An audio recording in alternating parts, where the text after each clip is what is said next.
Started. If I could have everybody's attention, we do have to formally open this meeting as it is a public meeting of the town council. We have a whole host of boards and commissions here as well. I think we have 2 council members here. 3? Okay. So with that, I will call this meeting of the town council to order at 6:06 p.m. Roll call, Jennifer Ludwig, Kim Shockley, Jamie LeBlanc, and John Pasqua. Okay. Hillary Lima. I will turn it over to, I believe, Mr. Angel in a moment to get started. Just wanted to say thank you to members of the community and to employees of the town for being here tonight and making this commitment to your own professional development.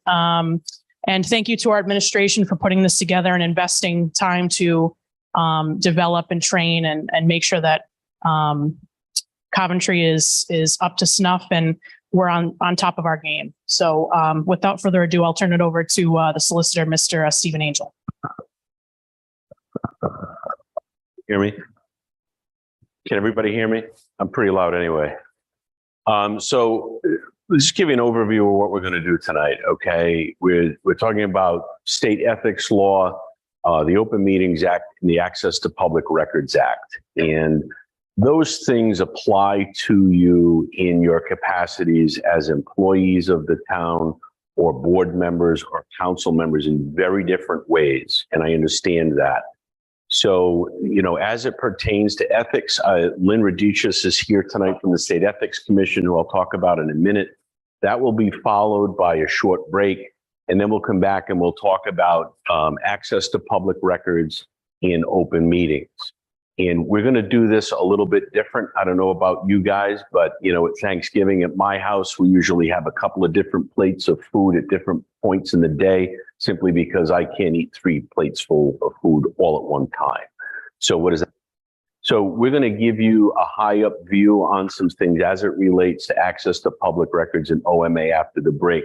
Lynn is going to dive deep on ethics because that applies to everybody equally and in the same fashion. And then what we're going to do after today is on a department level. I've talked to the interim town manager on this. We're going to bring departments in small groups to have it so that we can tailor access to public records and OMA to you specifically.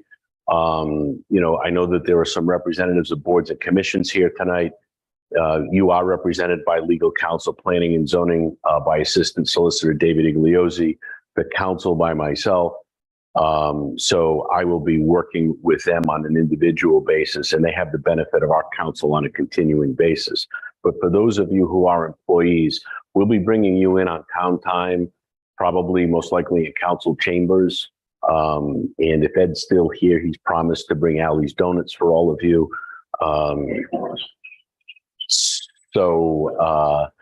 In any event, so without further ado, Lynn Radichis is here from the State Ethics Commission. She's in charge of a lot of things there, but mainly their educational component.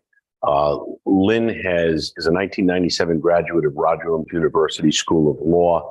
She's been in both private and public practice and in public service with the Rhode Island Attorney General's Office as a Special Assistant Attorney General, and more recently with the State Ethics Commission. I can tell you that in the course of my practice, Lynn is a great resource to me, and she will be a great resource for you here tonight. And without further ado, Lynn. Oh, you can have the clip on if you'd like. No? Okay. Thank you. Hello, everyone. My name is Lynn. Thanks for having me tonight.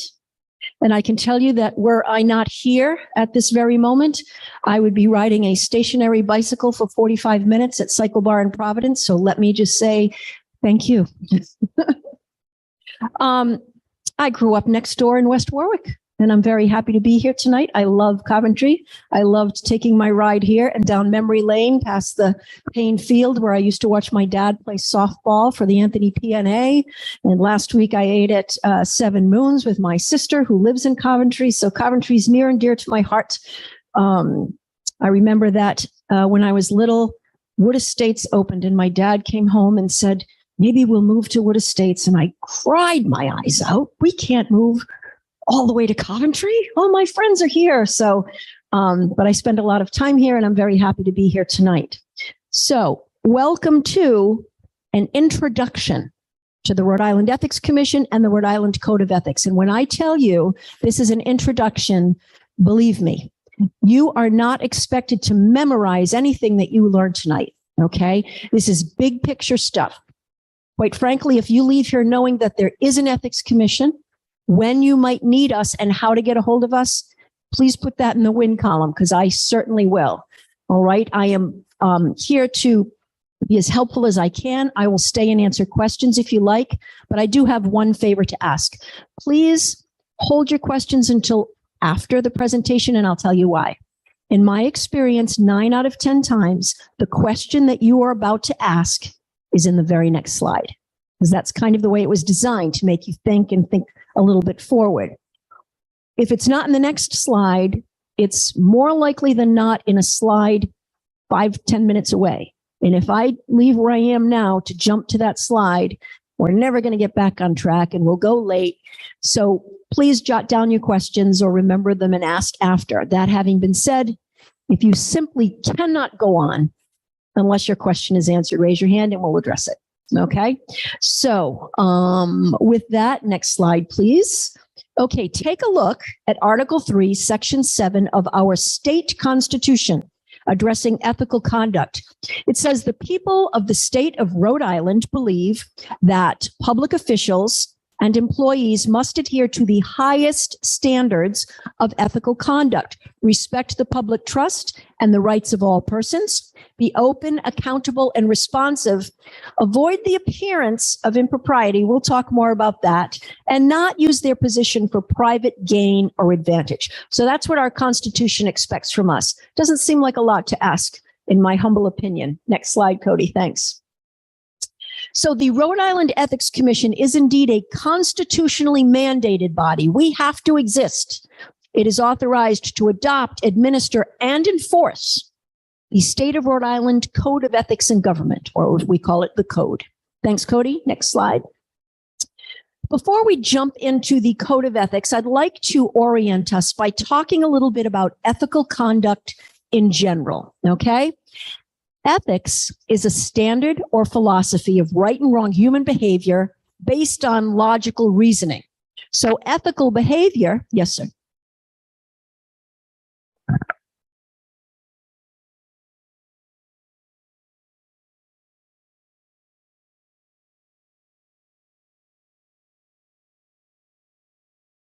Okay.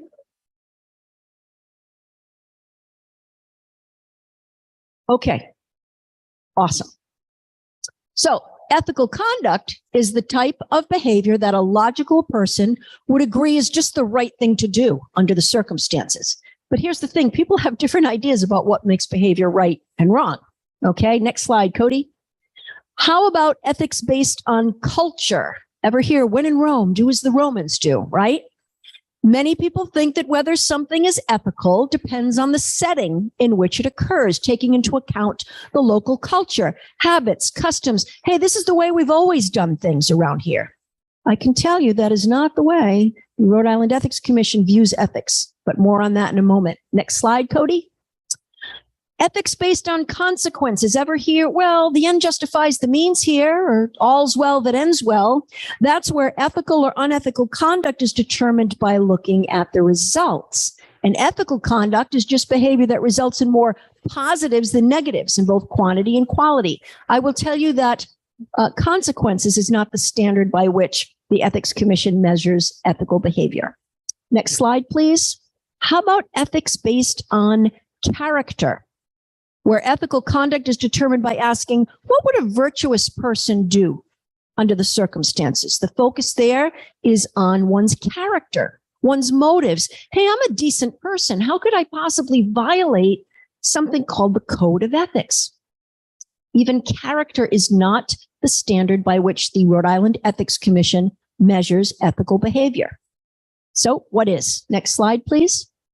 We are asking you to please focus on your action and forget the result, okay? Because the code of ethics tells us what actions to avoid without regard to culture, without regard to consequence, even without regard to character. Ethical or unethical conduct is determined not by looking at the results, but by looking at the behavior itself and judging its inherent rightness or wrongness. Next slide, please. Thank you.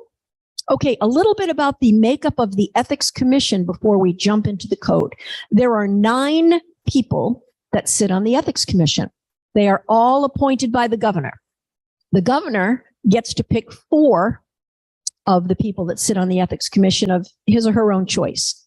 Now, the governor picks the other 5 people as well, but does so from lists of 3 to 5 names that have been submitted by leaders from both the House of Representatives and the Senate, depending on whose turn it is. Right now, we have 7 ethics commissioners, and we anxiously await the appointment of 2 more because we'd rather have a full complement and rather have 9 brains at the table.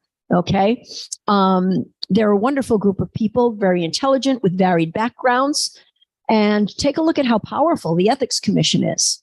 Advisory, investigative, adjudicative, and in some instances, removal powers. Now, I've only been with the Ethics Commission for a little over 4 years, but I'm told that if someone's in enough hot water with the Ethics Commission that they risk being removed from office, chances are that person's already stepped down. Here's something interesting. While serving on the Ethics Commission, its members are prohibited from holding or campaigning for public office. They may not hold office in any political party or on any political committee, nor may they participate in or contribute to any political campaign. Not so much as a sign on the front lawn of an ethics commissioner during election time. Next slide, please. I am a member of the staff at the Ethics Commission. I work for them. Our executive director and chief prosecutor is a gentleman named Jason Grammett. Anybody know Jason? Anyone ever been to a training by Jason? Okay. Before becoming executive director of the Ethics Commission in April of 2018, Jason had my job for 20 years. Okay. Guy knows ethics. He's now our executive director. Jason and I are 2 of 5 lawyers that are on staff at the Ethics Commission. And we have 3 investigators, all of whom are retired police officers and or detectives, certainly know their way around an investigation. We have a financial disclosure officer, or guru, as we like to call her. Her name is Michelle Berg. If you have a question about financial disclosure and Michelle can't answer it, no one can. Okay, so there's a name you want to remember, Michelle Berg.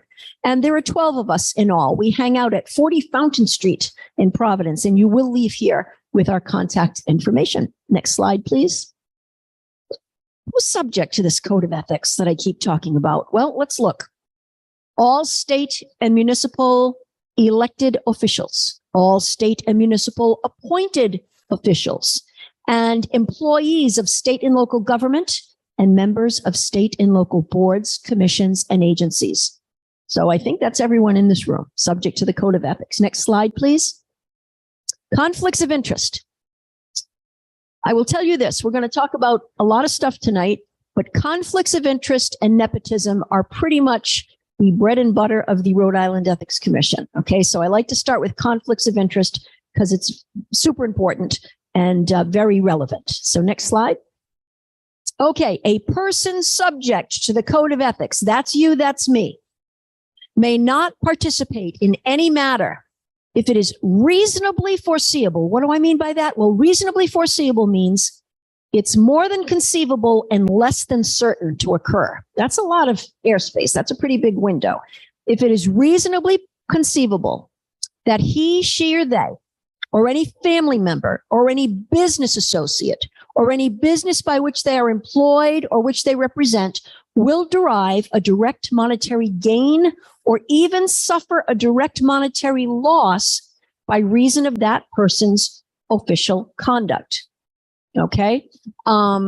Some people will say, well, I get the financial gain part, that you can't take part if you have a conflict, if yourself or someone in your family or your business associate or your private employer is going to gain financially. But you know what? If I take part in this vote and I'm conflicted, I'm going to lose money. So why is there a conflict? I should be able to do it anyway. There The Code of Ethics makes no distinction between financial gain and financial loss. If your official activity is going to have a financial impact of any kind, for better or worse, on yourself or your family member or your business associate or your employer, you have a conflict of interest and you cannot take part in that particular matter. Next slide, please. So the code talks a lot about our business associates. So I'd like you to have some sort of understanding who your business associates are under the code.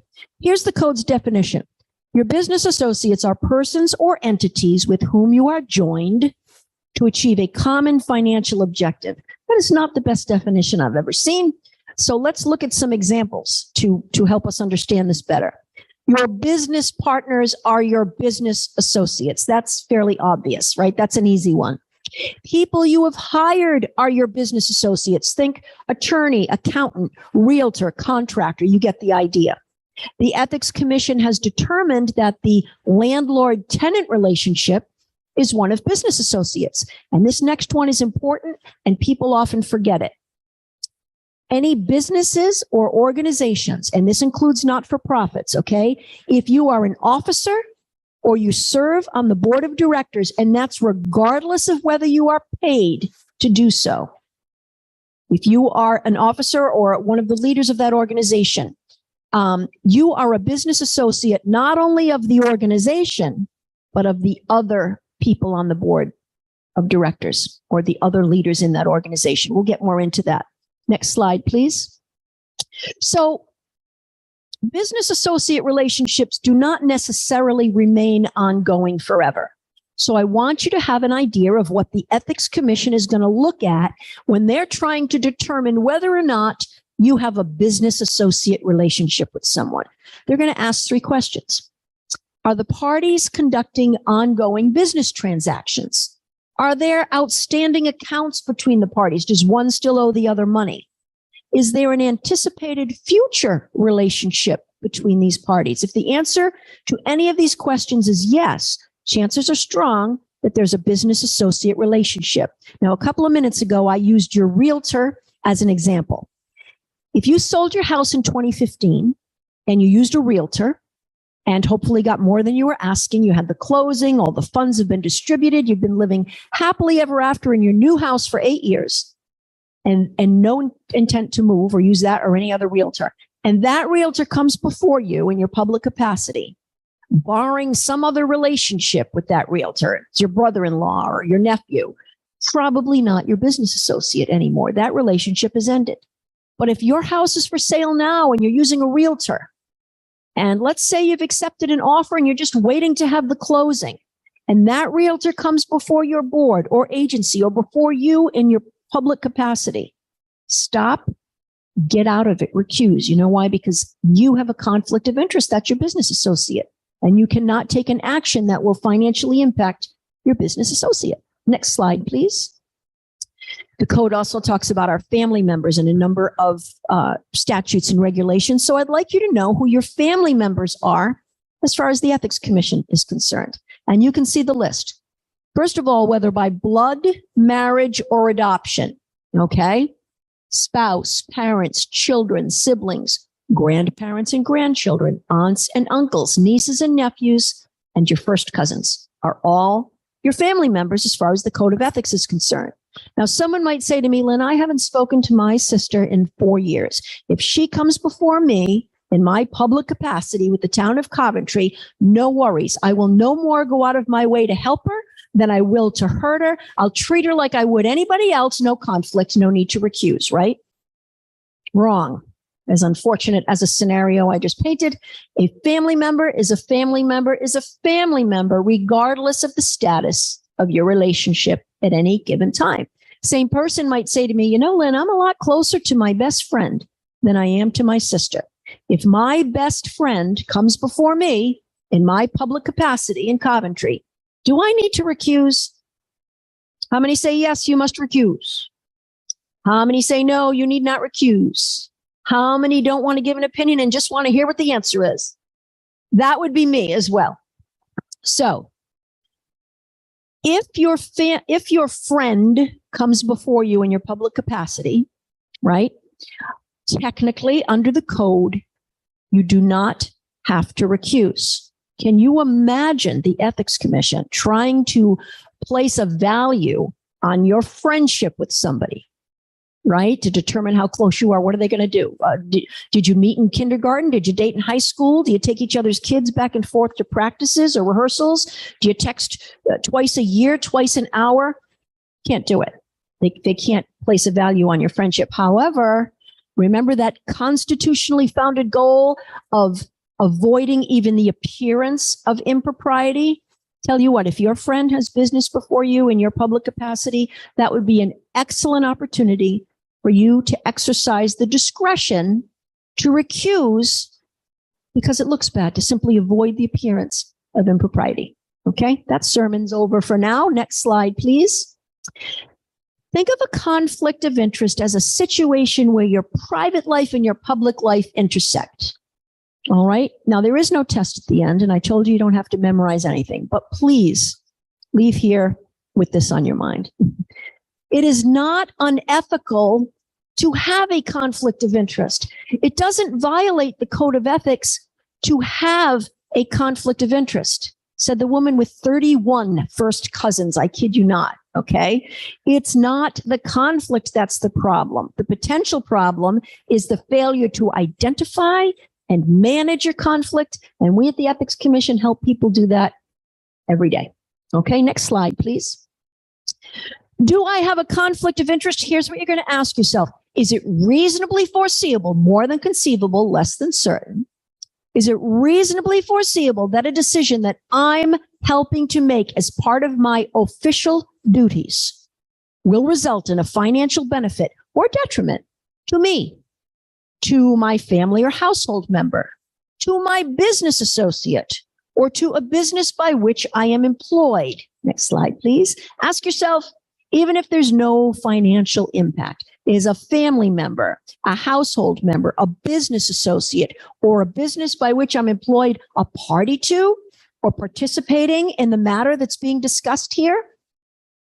If the answer is yes, you have a conflict of interest. You must recuse from participation in that matter. Now, you may notice that in this slide and in the last slide, the term household member appears. Under the nepotism provisions of the Code of Ethics, which we're going to talk about in a moment, if someone lives in your house, that is conflict of interest territory, regardless of whether you are related to that person by blood, marriage, or adoption. Thank you. Next slide, Cody. The act of recusal is relatively simple. We ask you to complete what's called a statement of conflict of interest form, sometimes called a recusal form. You should have plenty of them hanging around in the clerk's office. If you don't, download one from our website or give us a call and we'll send you one. We ask you to fill it out and give the original to your presiding officer, your supervisor, whoever appointed you.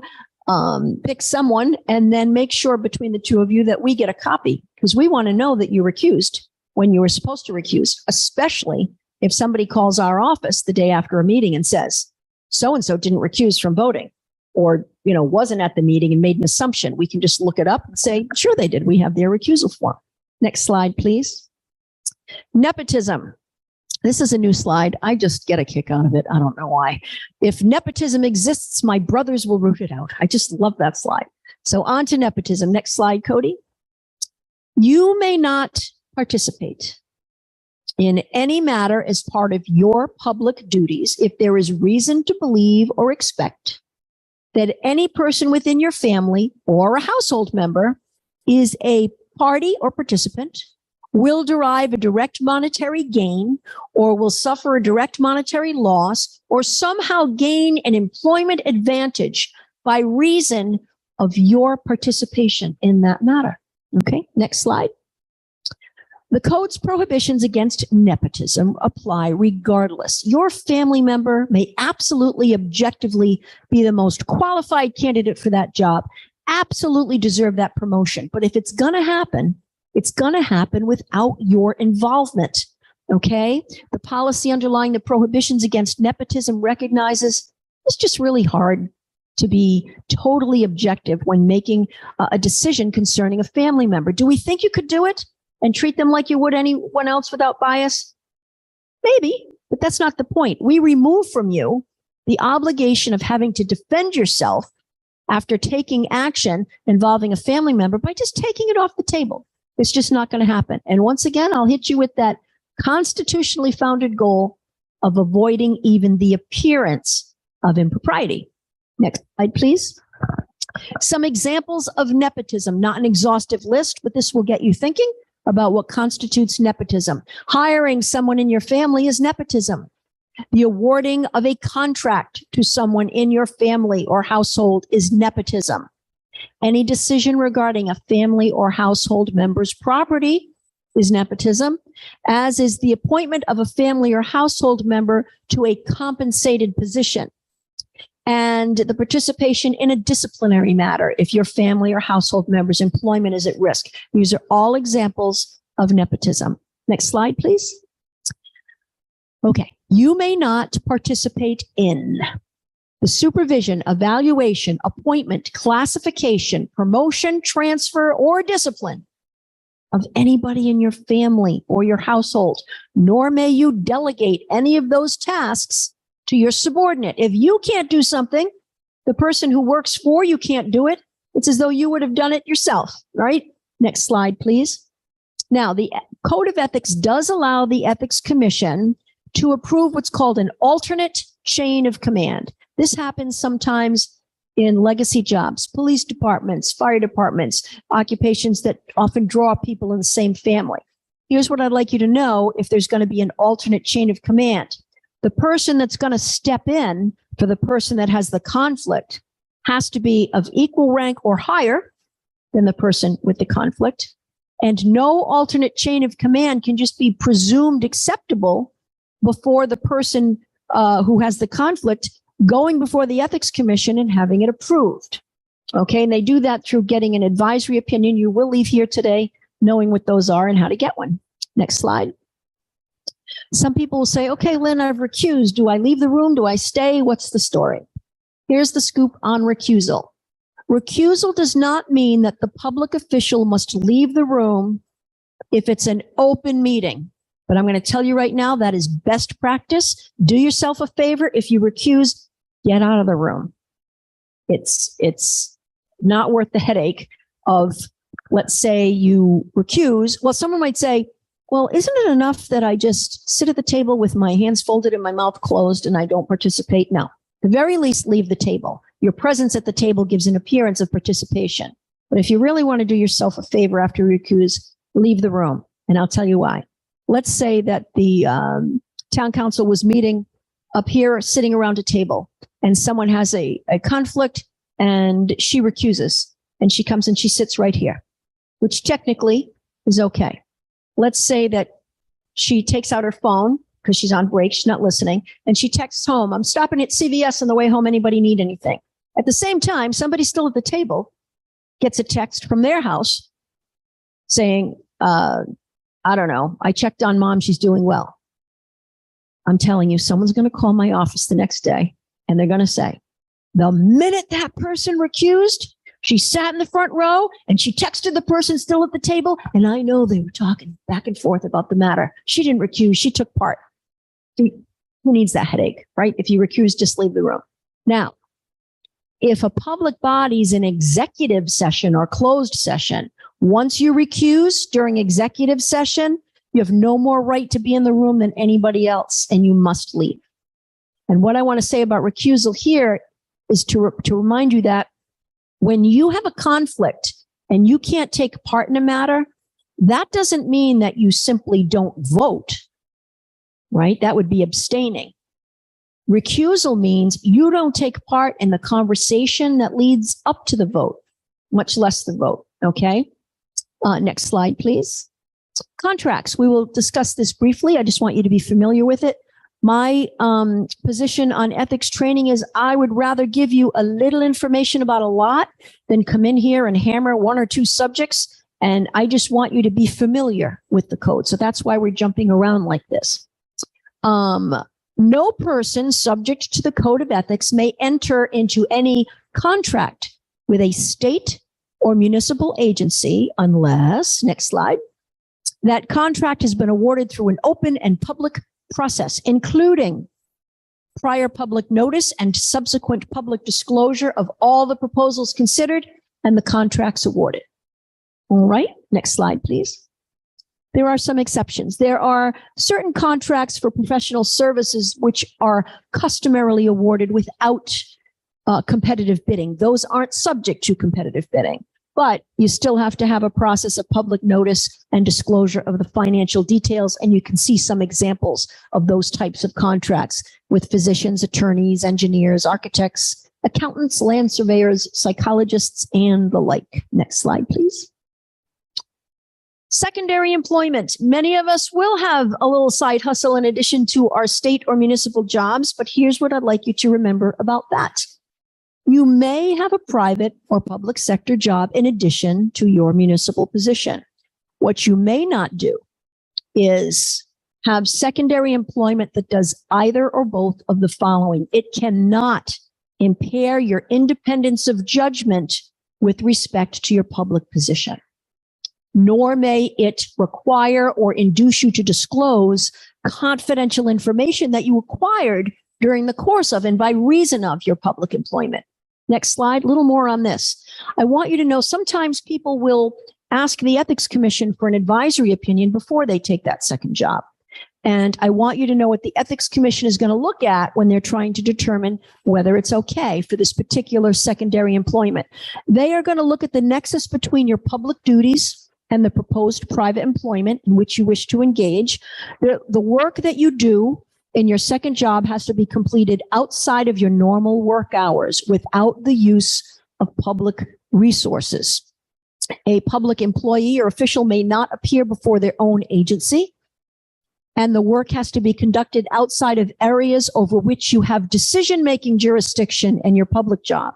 And finally, you may not use your public position to solicit business or customers, okay, for your private enterprise.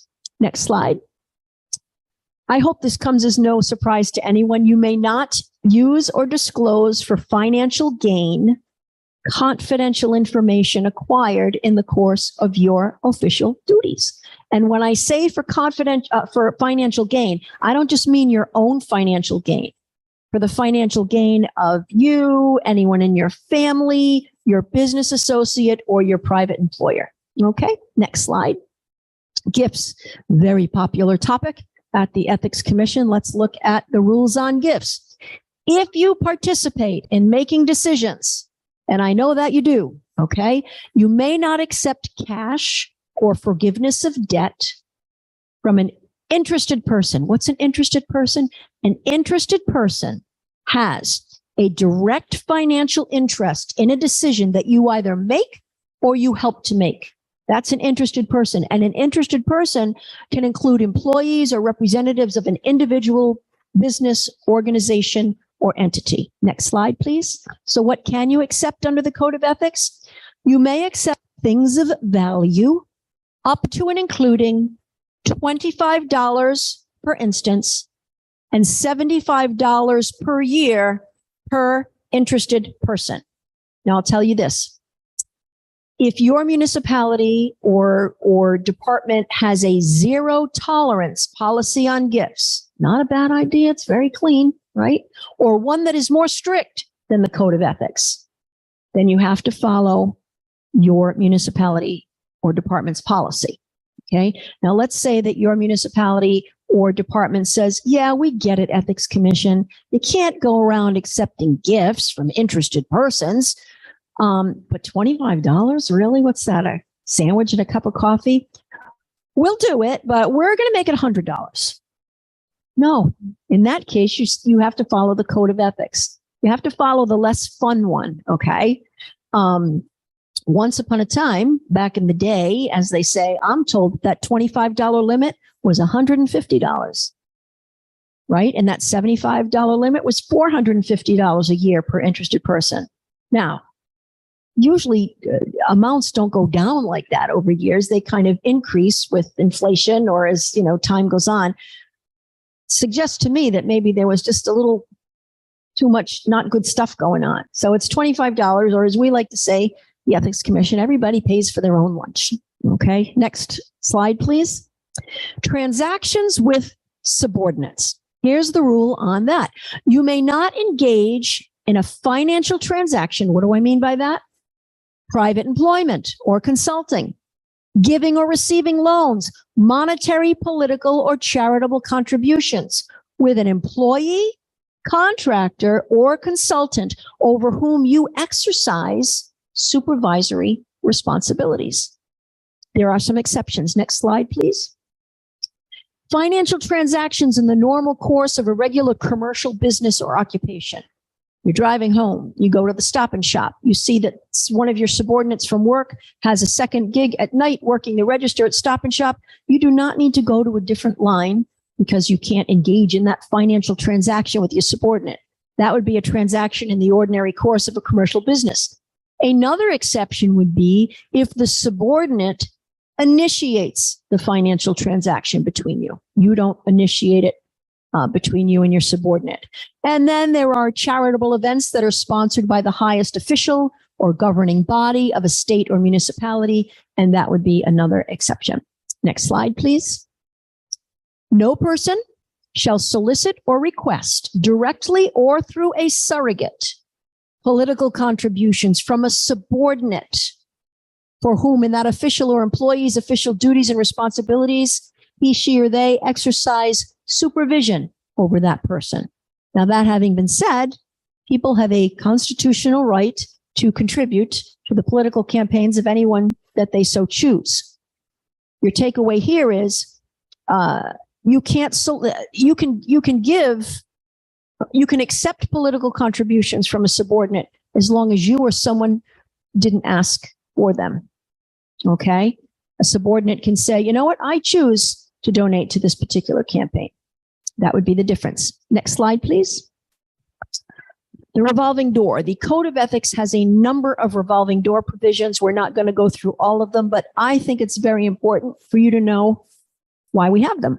The purpose of the revolving door provisions: to prevent government employees and public officials from unfairly profiting from or otherwise trading upon the contacts, associations, and special knowledge that they acquired during their tenure as public servants. Next slide.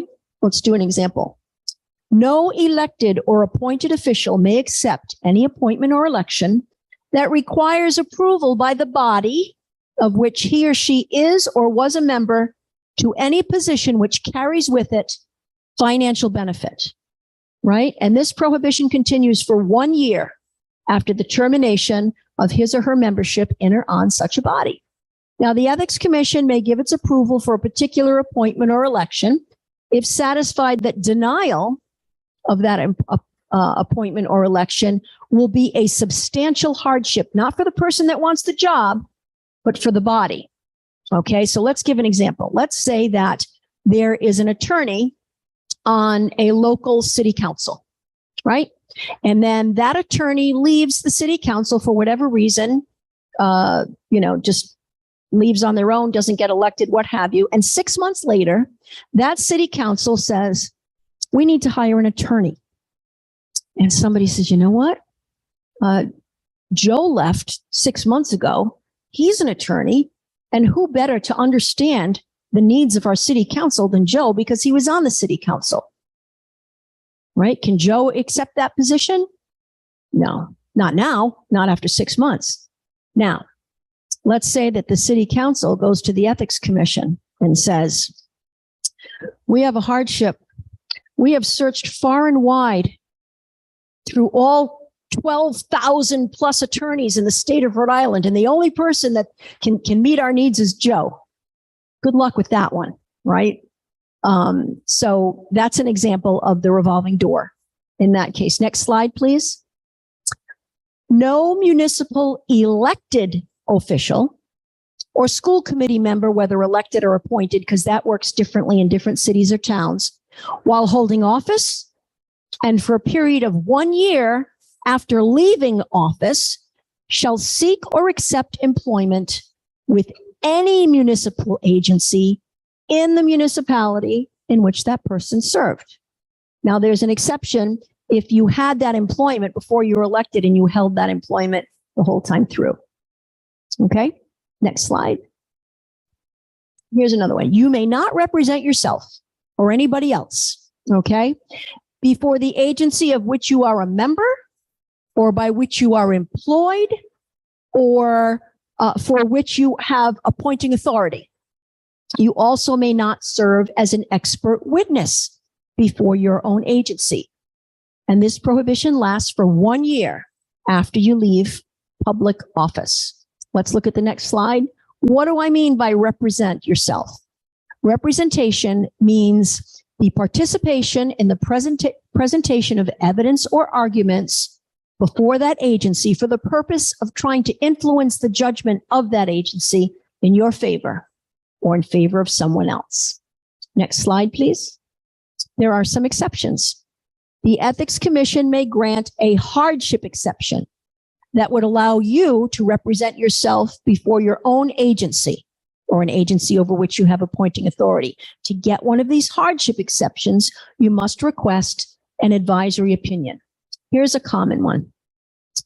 Someone sits on the zoning board in a particular city or town, and that person wants to put a shed in his backyard at home. And he buys the shed, he's going to go put it up, and he says, you know what? I have a problem with the setback requirement under the ordinance. I'm going to need a variance to put my shed in this backyard. I need to go before the zoning board to get a variance. I'm on the zoning board, and the Code of Ethics tells me I can't go before the zoning board. So what's a guy who wants a shed to do? He goes to the Ethics Commission and he asks for a hardship exception. And he says, well, I'm on the zoning board, but I really want to build this shed so I can put the patio furniture and the grill and the kids' bikes in there in the wintertime. But I need to ask for a variance. Can I have one of those hardship exceptions? Chances are that the Ethics Commission will say, yes, under those circumstances, you can. And I didn't make this up. I think I've written 3 advisory opinions for people that want to build sheds that are on zoning boards in the past 5 years. So the Ethics Commission will say, we'll give you a hardship exception. We'll let you build your shed. But here's the thing.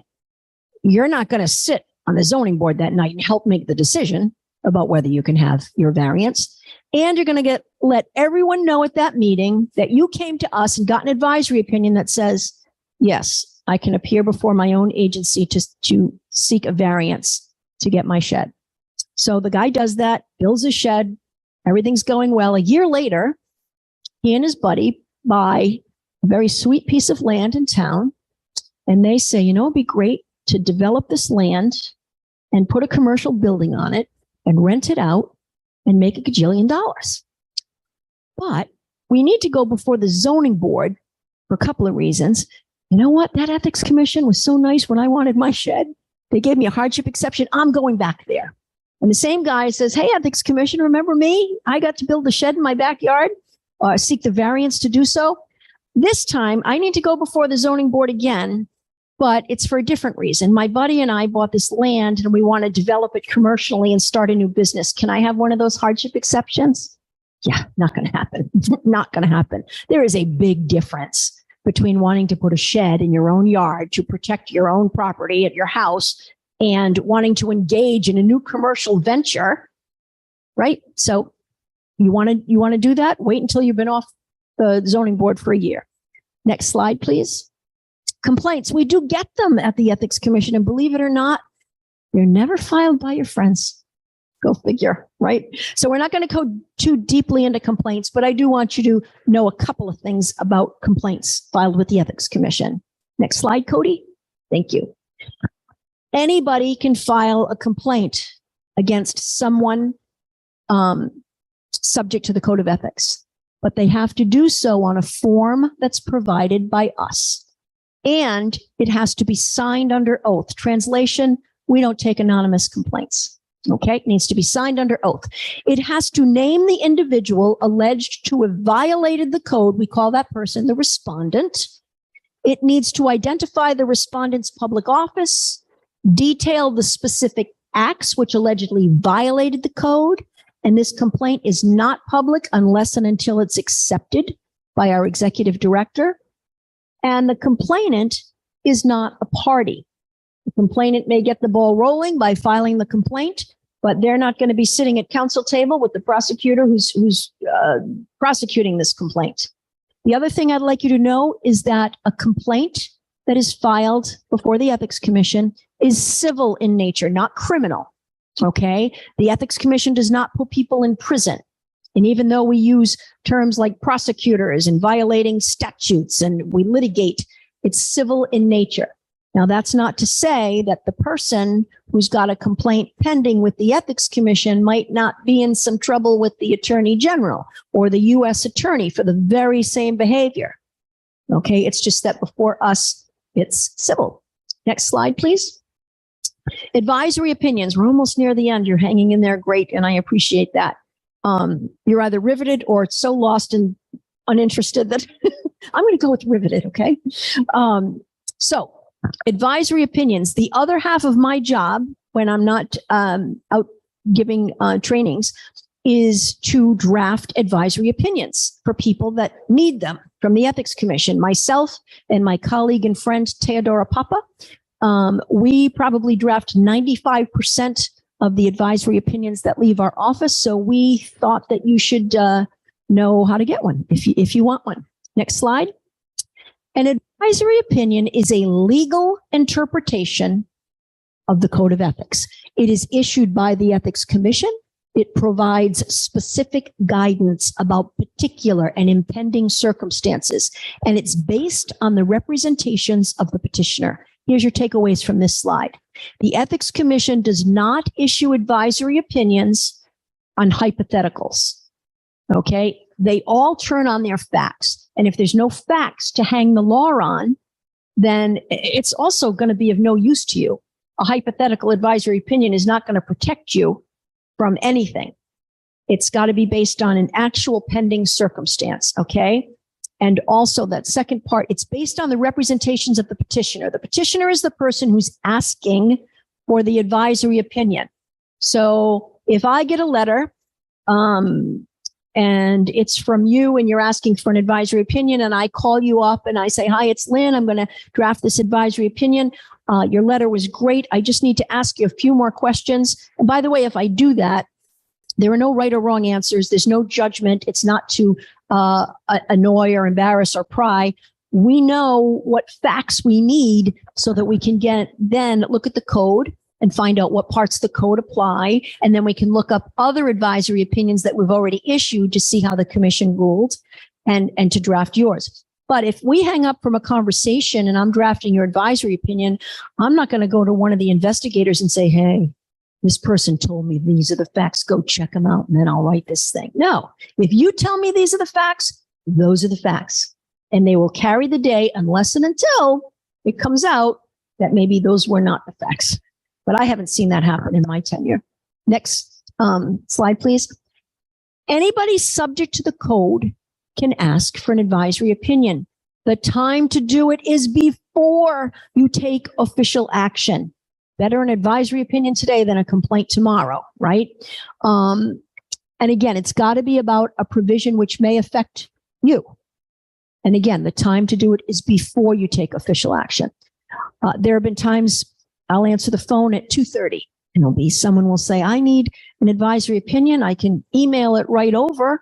And they'll tell me the issue and I'll say, well, when do you need this? Well, the meeting's at 7 tonight. No, that's not going to happen. Even if I write it as fast as I can, it doesn't mean a thing until it goes before the Ethics Commission. And they meet twice a month, once a month in the summer, always on a Tuesday, always at 9 a.m. But someone might say, well, what do I do? I don't know if I can vote on this. You can do a couple of things. You can either recuse out of an abundance of caution, or you can perhaps get the matter continued because you go to the meeting and you say, you know what? I need an advisory opinion to find out if I can take part in this. Can we put this down for another date? All right. Next slide, please. How do you get one of these advisory opinions? You mail, hand deliver, or email to the Ethics Commission a letter containing your signature, and we need all of the information that you see up here. Your name, your phone number, your email address. We have to be able to contact you. The name, jurisdiction, and powers of your agency, commission, or office. your official position. Tell us a little bit about your duties. Describe the nature of the potential conflict as best you can. Summarize the facts you think are relevant as best you can. We'll help you fill in the rest. And again, any time constraints. Like I mentioned, the Ethics Commission doesn't meet all that often. And even though we try and turn these AOs out in the order in which the requests are received, sometimes somebody's in more of a hurry than somebody else. So we want to accommodate as best we can. Next slide, please. After you submit your request, you're going to get a letter from us saying that we got it. Then you're going to get a draft recommendation that's prepared by a staff attorney. It will say draft in huge letters across the front. Again, it doesn't mean anything unless and until 5 members of the Ethics Commission, a minimum of 5 members of the Ethics Commission, approve it. Notice that regardless of how many members are sitting, you need 5. It's not just a simple majority of who's ever sitting. 5 ethics commissioners must approve it. You are strongly encouraged, though not required, to attend the meeting at which the Ethics Commission will be making a decision about your advisory opinion. They might have questions for you that the lawyer who drafted it can't answer. You might have questions for them. And it's also a very interesting process, and it's painless, and it doesn't take long. All the meetings that start at 9, we do advisory opinions first, and usually those folks are out by 10:15 tops. So we do like you to come if you can. You're going to get a written copy if it's approved. It's going to go on our website, and both the advisory opinion that you get, which is going to be on the website anyway, and your letter asking for it are considered public records. So under APRA, if someone calls us and says, I need a copy of that advisory opinion and the letter seeking it from so-and-so, we need to turn it over. So you can go on our website and you will see advisory opinions dating back more than 25 years. And you might say, you know, I'm thinking about asking for an advisory opinion, but before I do, let me take a look and see if anybody else has ever asked this question. So you type a couple of search terms into the bar, up pop 3, 4, 9 advisory opinions. You start reading and you go, no, that's not it. No, that's not me. You get to one and you say, like, this is my exact question. Like, change the date and the names, and this is my advisory opinion. I'm not going to ask the Ethics Commission for an advisory opinion. I'm just going to read this one and do exactly what they told this person to do. Please don't do that. Okay. The only person who can rely with certainty on a particular advisory opinion is the person for whom it was written. Remember, I told you that these turn on their facts. For better or worse, your facts may change the outcome. Do read the advisory opinion, get an idea of which way the wind might be blowing when you go before the Ethics Commission, but don't count on it. Okay. You'll need your own. Next slide, please. Financial disclosure. Okay, we're not going to go too deeply into this. Chances are very strong that if you are required to file a financial disclosure statement with the Ethics Commission, you are well aware of it. You know why? Because we know who has to file, and Michelle sends letters out to everyone to remind them if they have to file financial disclosure. But you can see the list of people that do need to file. And for municipalities, it's all municipal elected officials and certain municipal appointed officials. Again, chances are strong you know that if you have to file. Next slide, please.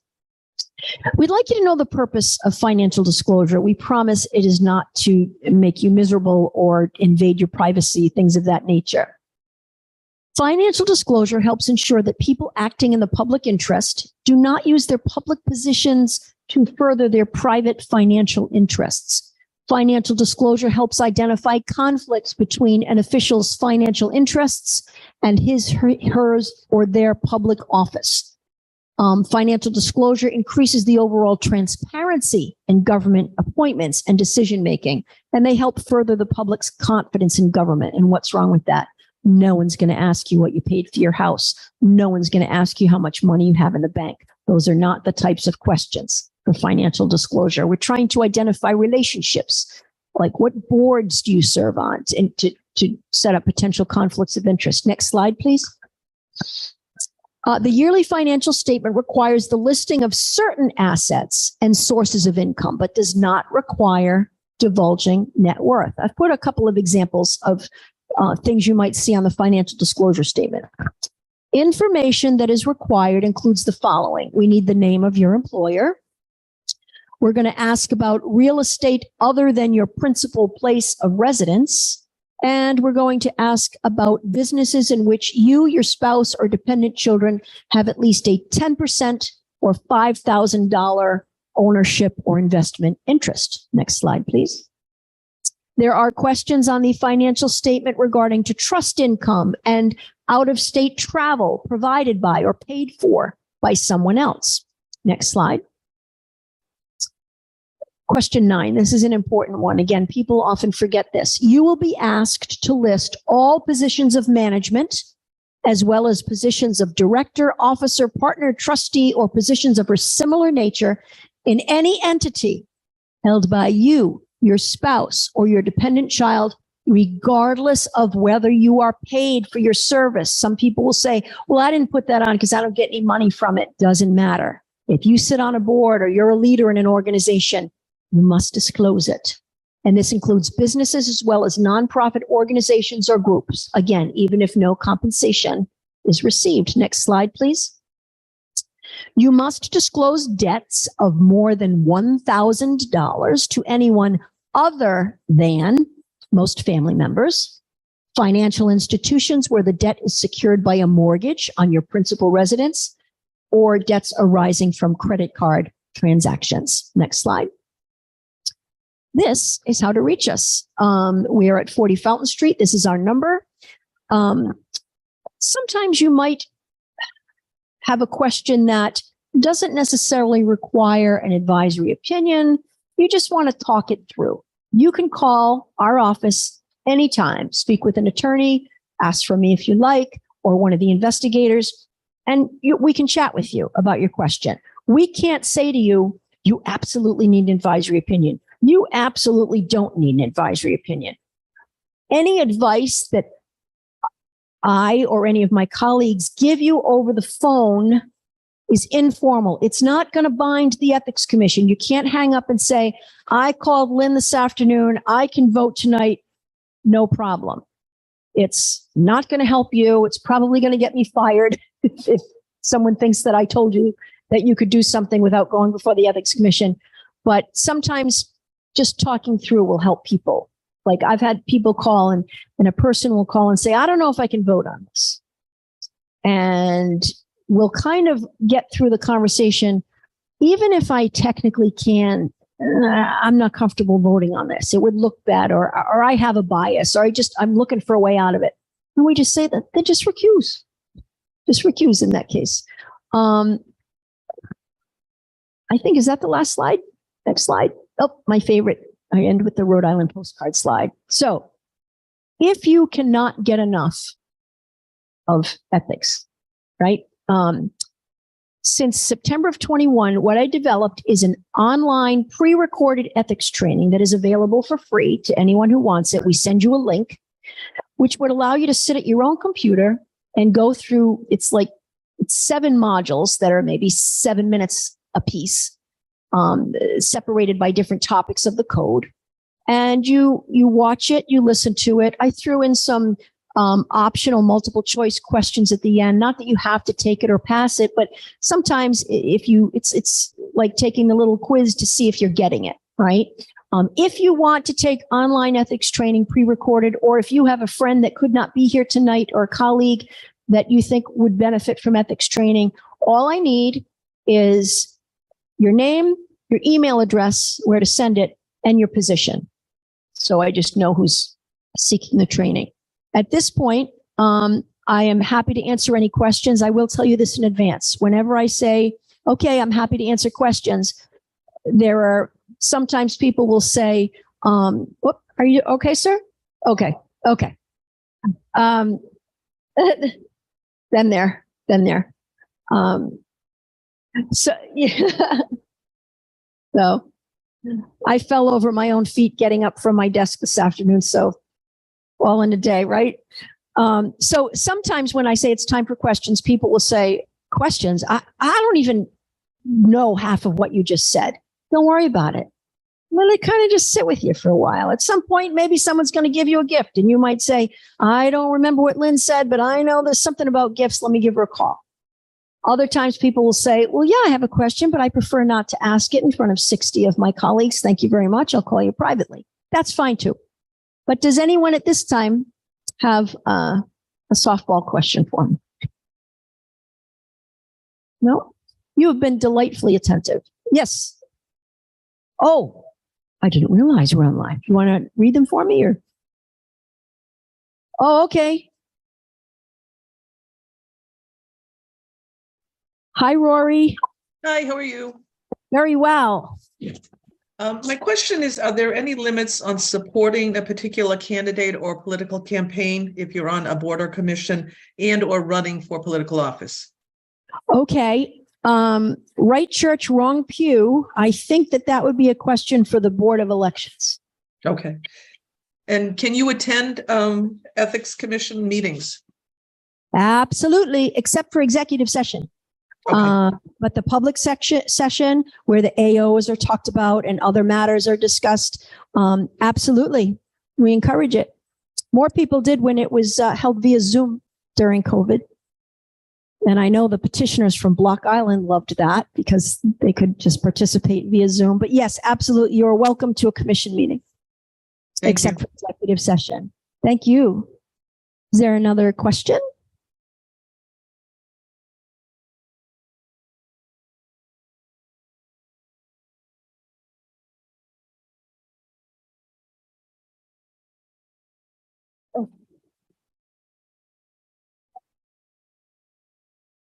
I understand completely. We're going to keep public comment to just those who are in the room this evening. So I know I didn't realize we were publicly broadcasting this, but we're just going to keep it to those.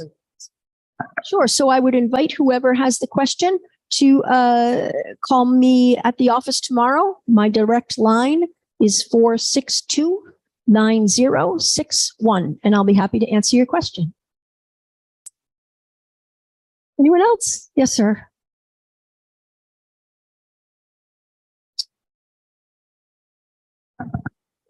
That are on the Ethics Commission? Sure, I'll be happy to do that. Our chairperson is Marissa Quinn. She is retired from, I'm going to use my cheat notes though. Oh, I don't have that with me. Marissa Quinn is retired from Brown University. I believe she was assisted the provost at one time. She's a Jamestown resident. She has been on the commission for a number of years. The vice chair is Ariane Carenti. She is with the, is it called the Rhode Island Corporation? I believe it is. She is the vice chair. Our secretary is a gentleman named Kyle Palumbo. He is an attorney. Who else? Lauren Jones is one of the newer member of the Ethics Commission. He's a brilliant appellate attorney who's been practicing for a number of years in Rhode Island, maybe 40 years. Holly Susi has been on the Ethics Commission probably for just under 2 years. She is an associate professor at CCRI. Who else? We have a new commissioner, Emma. Oh gosh, she's an attorney at one of the larger firms. I'm sorry, her last name escapes me right now. There are a handful of attorneys, but they're not all attorneys. Previously, we had a Catholic nun on the Ethics Commission who was very, very high up the food chain at Salve Regina University. We've had physicians on the Ethics Commission, real estate professionals on the Ethics Commission.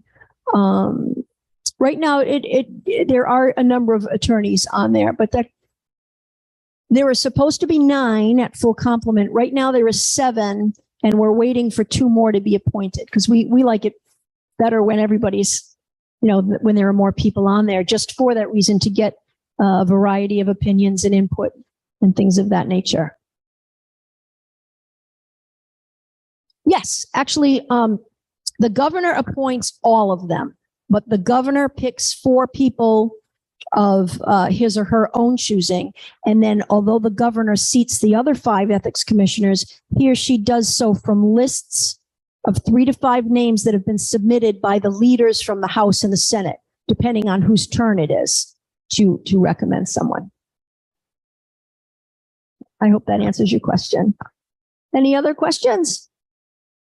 Thank you for your public service. We could all be home watching Jeopardy tonight, but we know that there are important things to do for our communities. I thank you for your service, and don't be a stranger. We're here if you need us. Unfortunately, even if you don't. And enjoy the rest of your evening. Thank you so much.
Folks, if we can take our seats, please.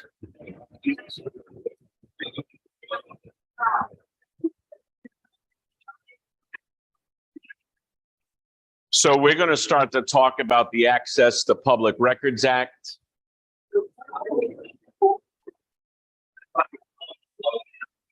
Ordinarily, this presentation is done by the Rhode Island Attorney General's office, but they're a ways out on being able to provide us with a live body to do this.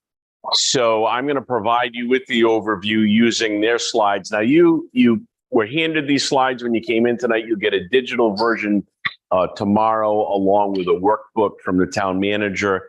In addition to which, Ed, if he can stay upright in the morning and find his chair, promises to send out the slides from the ethics presentation. And again, as Lynn Radich has pointed out, this is really a high-level primer for you on this.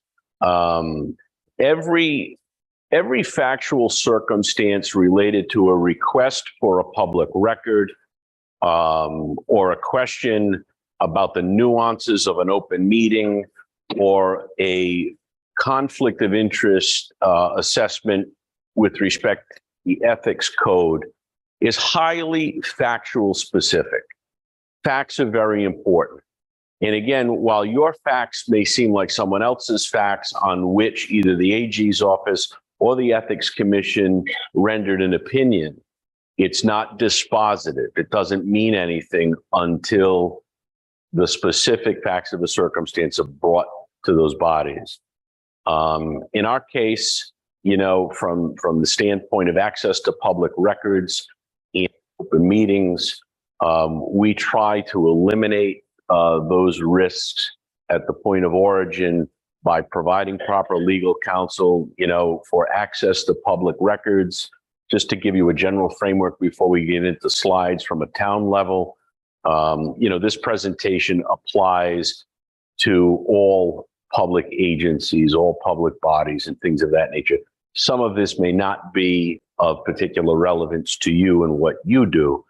But in the town of Coventry, for example, the focal point for record keeping is our town clerk, Joanne Amatrano, okay?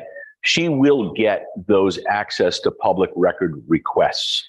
And what in the world does that have to do with you? Well, she may get a public records request for something to do with the planning department, something to do with zoning, something to do with public works or finance. It is her job to reach out to those constituencies of people and gather that information and respond to the request, okay? And we're not going to get too heavily tonight into the specifics of what's required in the clerk responding to that and what the timelines and the deadlines are. We're going to go over some high-level stuff. But what's important to you is that when Joanne reaches out to you and says, hey, we've received a request for information. This is what I need from you. Please get back to her in a timely fashion, okay? And when you do get back to her, there are some things that we'll cover in here tonight I want you to pay attention to. What's involved in complying with the request? If it's voluminous, if it's a lot of material, if it's difficult to gather up, but we have it, you need to tell her that so she can be in communication with the person who requests the information for the purposes of being responsive and saying, hey, look, we need more time to gather this information. We're going to find it for you. In the case of information that may be privileged and confidential or covered by some other exception to the other Access to Public Records Act exceptions, she'll be informing them of that also. But she won't know what you have on hand to make those statements unless you tell her, okay? So for example, legal opinions, in personnel, for example, did we lose Cheryl Wilcox? Yep. So in human resources, for example, there's a lot of sensitive information related to a public employee that is not proper to turn over to the public. The Access to Public Records Act, you go ahead, Cody. The Access to Public Records Act is a balancing test between the public interest and an individual's right to privacy, Okay, that's a piece of it. Can we get to the first slide? So the public has a right to access public records, okay? And it's balanced against the individual's right to dignity and privacy. They're both recognized by the Rhode Island General Law in 38(2)(1), okay? Next slide. Next slide. So you keep records. We keep records because the town is a body politic. It's public. The whole town it's a public municipal corporation. There are subdivisions within the town that are agencies. You have the police department, for example. And, you know, the chief is sitting here tonight. He could probably say, oh my, what a headache it is when we get a request in for records, because they have their own specific requirements as it relates. And I'm sure the chief could talk for an hour, and no, we won't ask Rick to talk, but, you know, about what those requirements are, and they know it well. Okay, but there's information that they must turn over to the public, and there's some information that they just can't. Okay, and so those exceptions are codified in the Access to Public Records Act. If you can go to the next one. Next. So each public body has to establish written procedures. Okay, you know, we follow the statute. We have procedures here in the town. There is a specific form that's used for folks who want to get access to records. We'll get to that in a little bit. Next slide. Okay. This tells you, you know, how do you make a request? Where do you make the requests? You know, there is no requirement that the request be made on the form of the public body. Okay. It just has to be identifiable and contain certain pieces of information, which I suggest to you. The form that we use that's promulgated by the Attorney General's office is a good guide, bare bones guide to the information that the form must provide us, whether it's someone's handwritten form or the one that we use. Next slide. Next slide. So we cannot require, as a matter of fulfilling a request, okay, that a reason be given for the request. It doesn't matter why someone is requesting the information. What matters is they're requesting information, and the balancing test is whether or not it's subject to disclosure or not subject to disclosure. Next. Here's the form. That's basically the amount of information that a requester has to give to the town. Okay, what's the date? We number it. What's your name? What's your address? How do we get in touch with you by telephone? And what are you requesting? What are you requesting? Next. Okay. So what are we obligated to provide as a governmental entity and be compliant with the act? We're obligated to comply records, not commentary. Now we can provide a short explanation as to why we might not have anything. You know, it's not nice to be rude to people and say, you know, there's nothing to give you. You know, maybe they just, you know, have misdirected their request for information. And if they have, they'll be back, they'll ask for it. Next. Okay. These are the deadlines that Joanne has to be concerned with. And I'm using Joanne. I typically do this if I give a lecture. I pick people out of the crowd. So I'll pick on Chief Heiss. I won't pick on Joanne. I may pick on Herb. But I'm using Joanne because the clerk's office has a critical responsibility here. And these are the deadlines that are involved. This is not for you to memorize. Okay, it's for you to be aware of. It's for you to understand the time constraints that we are under as a municipality when responding to these records requests. And you can see them there for yourself. Think of your own work week and your own workflow and all of the other responsibilities that you have. This is a pretty tight time frame.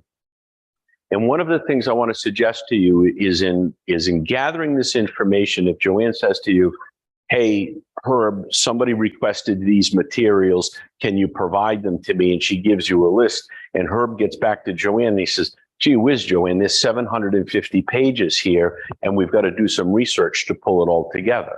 Well, the statute says, okay, that's a reason for an extension. It's also a reason for Joanne to turn to the requester and say, hey, look, this is going to cost a bit of money to research, and we have to be reasonable in what we say about that in terms of cost. And by the way, it's also going to cost a little bit of money to make the copies. I mean, as I'm sure you all know, if you've been to make copies at Staples or wherever, it's not cheap to make copies these days. Okay, and it's not inexpensive to take an employee offline and give them a voluminous task of putting records together. Generally speaking, we don't get records requests that are overly voluminous. But if we do, and you know you're in that situation, tell Joanne, holy smokes, I think we may need a little more time on this. And she can properly assess that up front and keep the requester informed so that we don't find ourselves at the last minute in some state of violation with respect to the request and its deadlines. Next. We can go to the next one. So, you know, there's the reasons for an extension. I alluded to some of those. Next.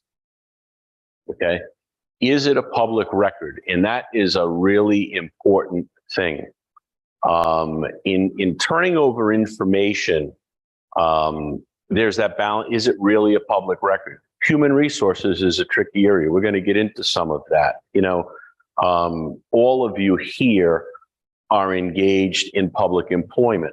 The public has a right to know who you are, what your title is, what you do, and how much you're paid, believe it or not. And if you have a contract of employment, they're entitled to see the contract of employment too. Public document. Seems a bit invasive, I know. They don't get to know what your birthday is. They don't get to know about your social security number or how many children you had. There are aspects of your personnel folder that remain private.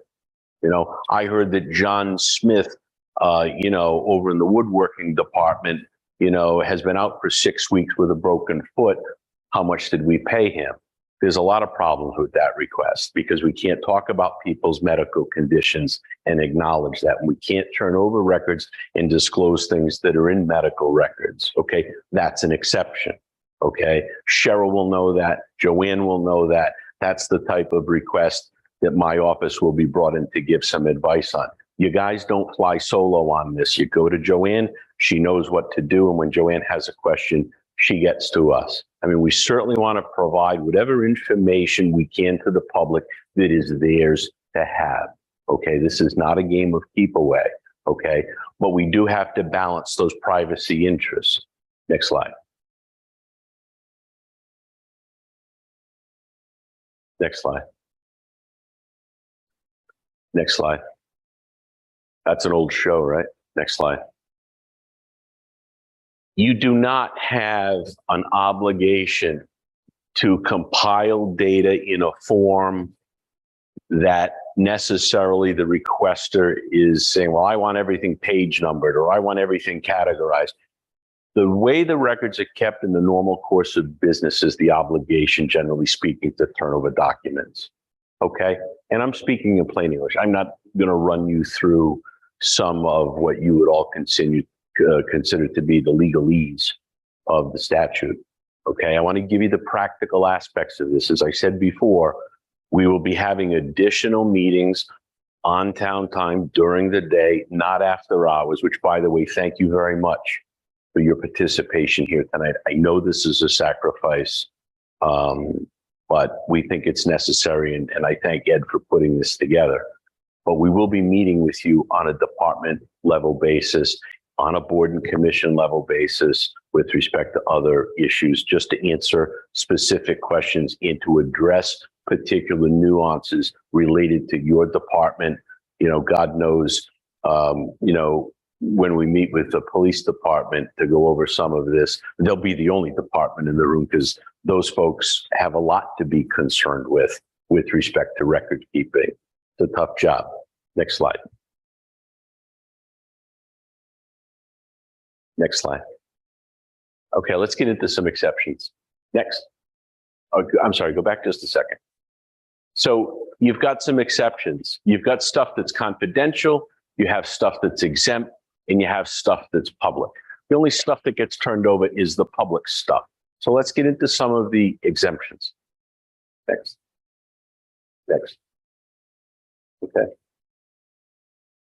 Joanne knows that if the entire document is exempt, it must state it in writing, okay?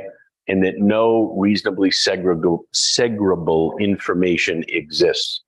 Are we obligated to just go through page by page and redact documents? The answer is no, okay? But it also doesn't mean that we don't turn over a portion of that documentation. We're going to make reasonable efforts as a town and in the clerk's office and in other departments to turn over information, as much information as we can to the public, provided that it is indeed a public document. Next.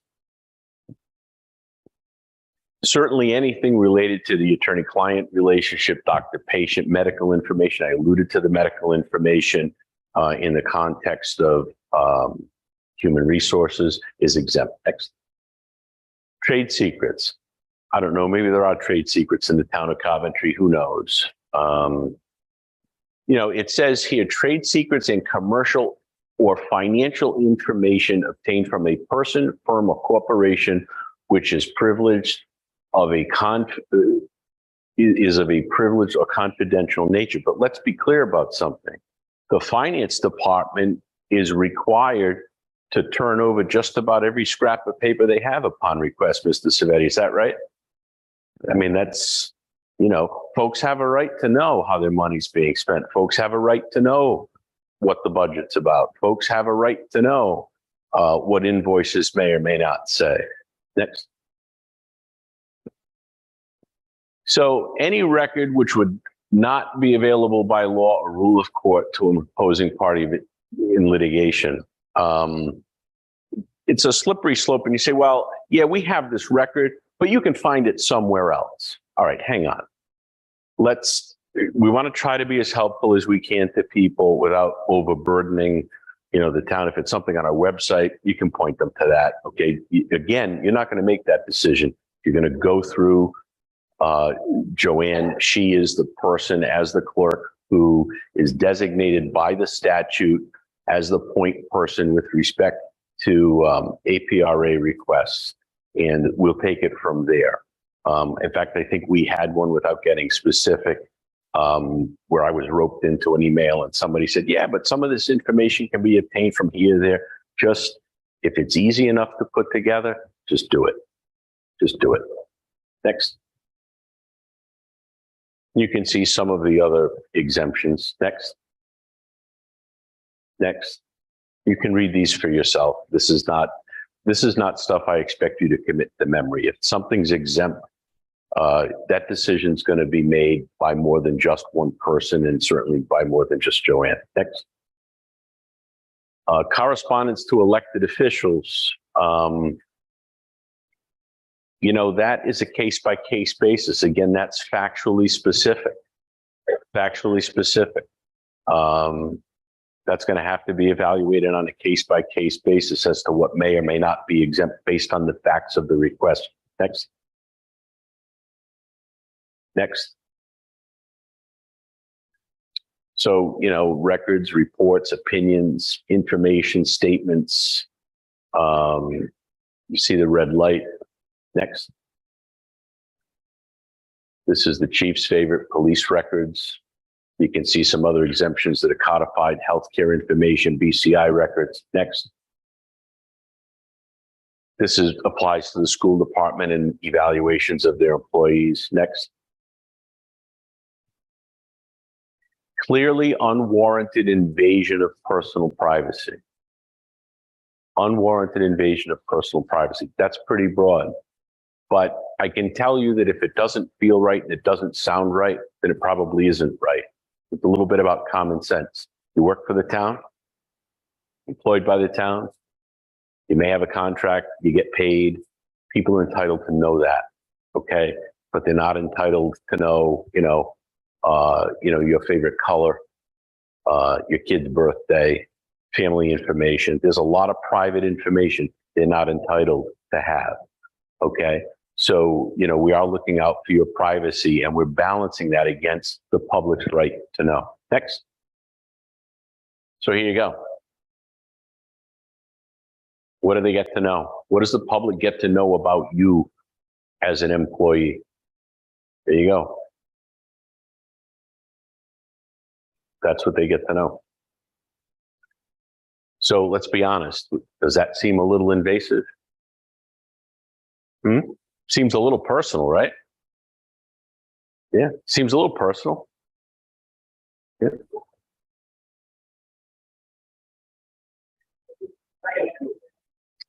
Yeah, they don't get to know what your street address is, but they do get to know your city or town of residence.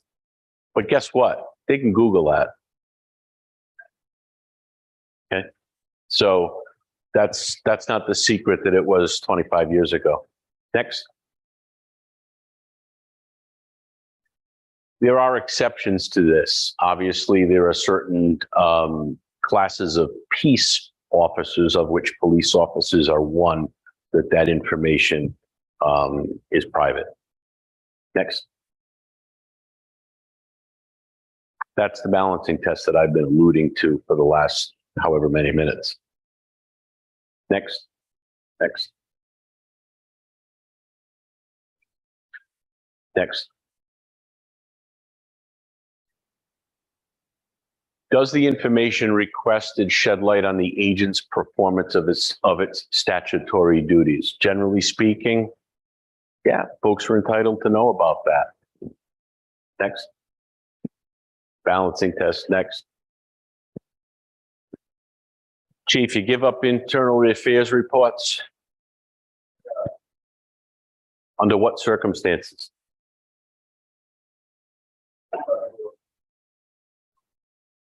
Under certain circumstances, they will be disclosed, but it's a case-by-case basis, very factually specific. Next. This is all about law enforcement. I'm not going to put the chief on the spot. We got other things to do. We'll be doing it with his department. Next. Next. Next. Did you ever watch the news and there was an accident at 10 o'clock on this road and the names of the victims haven't been released yet? It happens on every newscast, right? Or social media blog. Why is that, Chief? Why is that?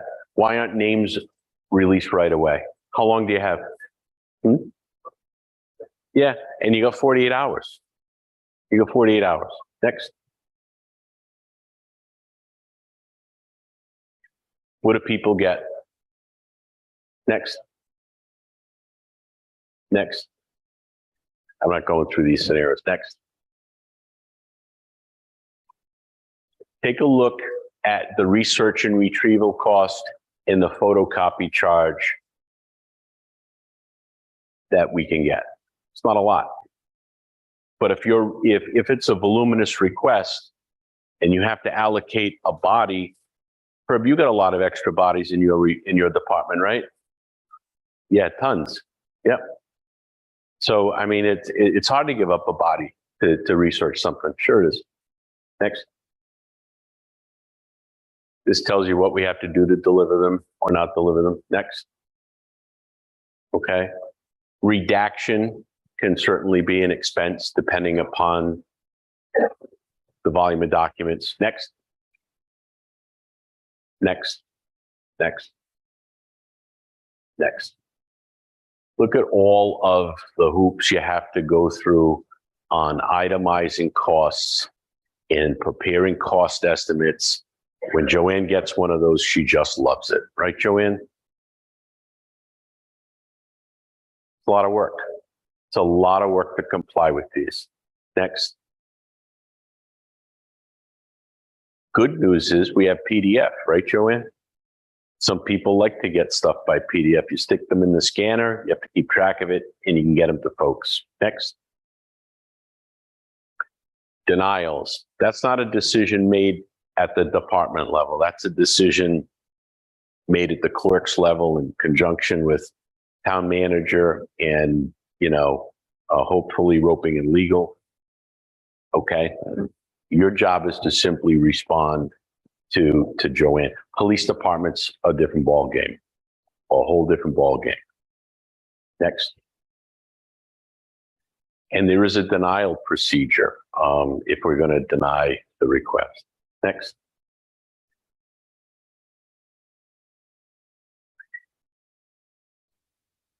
Our job isn't to explain why we may not have a record. Our job is to tell them we don't have it. Okay? If we have the record, we decision whether it's public or private. If we don't have it, we simply say we don't have it. We're not obligated to say or speculate, and we should not speculate as to why we don't have something that's requested. Next. Next. Next. If people have complaints, they know how to find the AG's office. God knows, with the advent of social media and the internet, people are great at complaining. They're not always great at compliments, but they're great at complaining. And go to the AG's website and figure out how to file a complaint, okay? If they don't like the response that they've received from the town. Next. And this just tells you, what remedies are. Look at the standard in Superior Court, though. How often do you think there's going to be a willful, knowing, and reckless violation for failure to turn over records? I think we all have better things to do than to play hide the ball with the public. We want to try to provide the public with what it is they're entitled to see, right? As best we can, balancing those interests. Next. This is the key. Communication is the key when you're asked for information to get it to Joanne, and communication is the key between Joanne and whoever's requesting the information, okay? And oftentimes you can head off disputes from folks if there's good, solid communication about what we're trying to do to find the information and or to provide it to them in some kind of a timely fashion, and to be responsive in doing so, while at the same time balancing the privacy interest versus the public interest.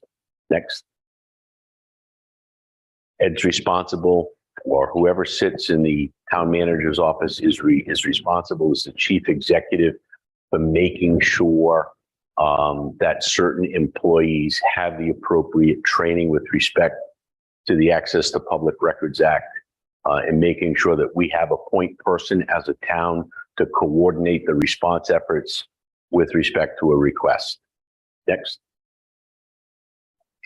And there's just a bunch of, information here as to, what resources. I know you're all bored, and this, if you download this stuff and you read a page a night, there's probably about 133 pages. I guarantee you will have 133 nights of a full night's sleep. It will get you right to sleep. You'll do a page a night, you go right to sleep. Okay? But the booklet is there. Ed will send it out to you tomorrow. Send out tomorrow to you. Next. Next. Next. Next. Now we're going to talk about the Open Meetings Act. Okay? The Open Meetings Act applies anytime, okay? Anytime, okay, that a public body convenes. What in the world does that mean? Okay? Whether you're on the planning board, the zoning board, a housing board, the town council, the school committee, okay?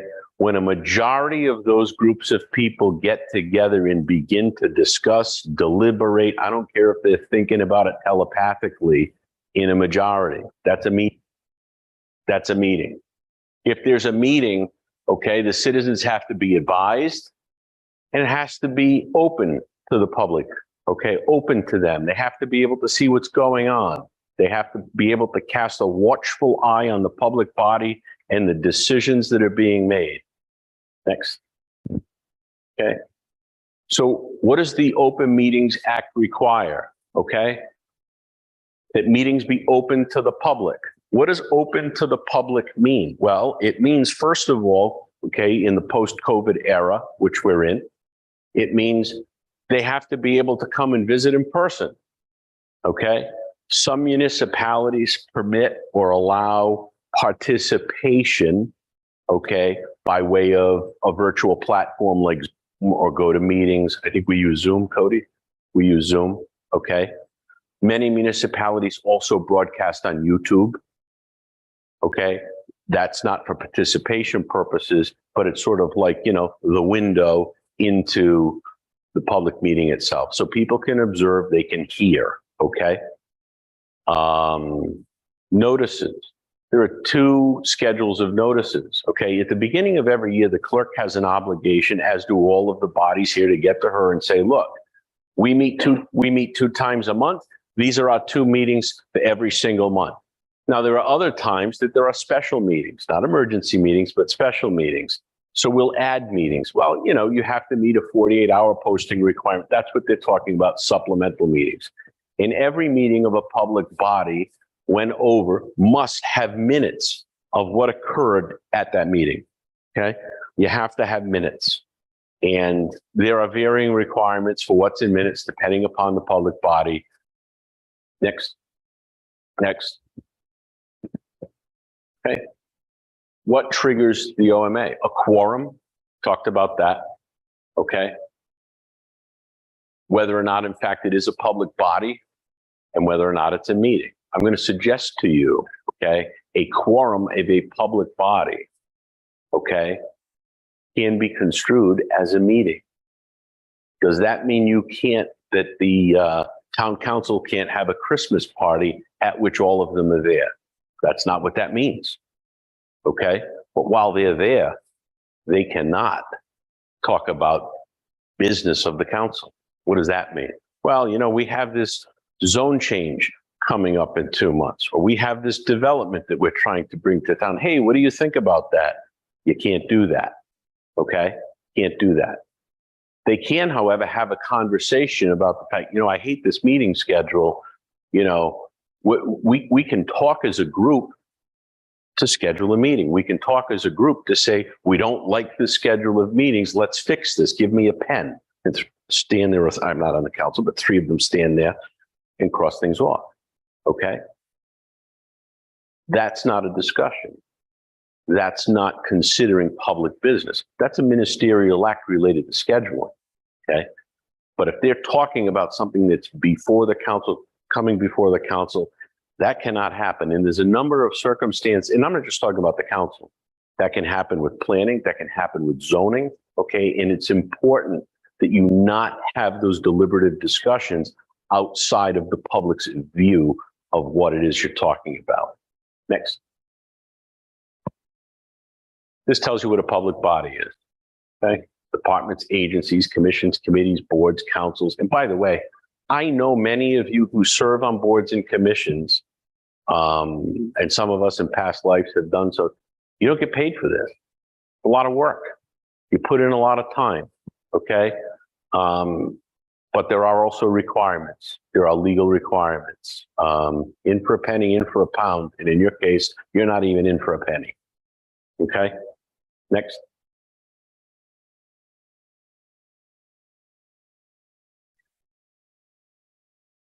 This tells you the general framework for what a public body is. I'll be very honest with you. Your definition versus this definition, yours is probably better. This is confusing, okay? A public body, if you are appointed, if you are elected, if you serve the public, if you are there to make decisions in the public realm, you are a public body. If you have a question, talk to the solicitor's office. We'll let you know if you're a public body, but you know who you are, okay? Next. Quorum's simple. It's a simple majority of the membership. Town council seats 5, 3 is a quorum. Okay. Next. This is an issue. Rolling and walking quorums. Now, this applies to every board, every commission, every public body, school committee, town council. What's a rolling quorum? Let's pretend that Ed, Jackie, and myself are on the zoning board and there are only 5 members. And Jackie says to me, we don't want Cody, I don't like Cody's project. What do you think? I said, well, I don't like his project either. Hey, do you know what Ed thinks? And Jackie said, I don't know what Ed thinks. And I said, well, why don't you ask him? She said, what do I do? I said, just tell Ed that you don't like it. See what he says. My intent is to circumvent the Open Meetings Act and see what Ed thinks and get Ed to maybe make a decision, okay? When you use an intermediary to cobble together votes that equal a majority, that can be a rolling or a walking quorum. Can be, depends on what's said, okay? You need to be very careful about innocent words when it comes to those sorts of things, okay? Next.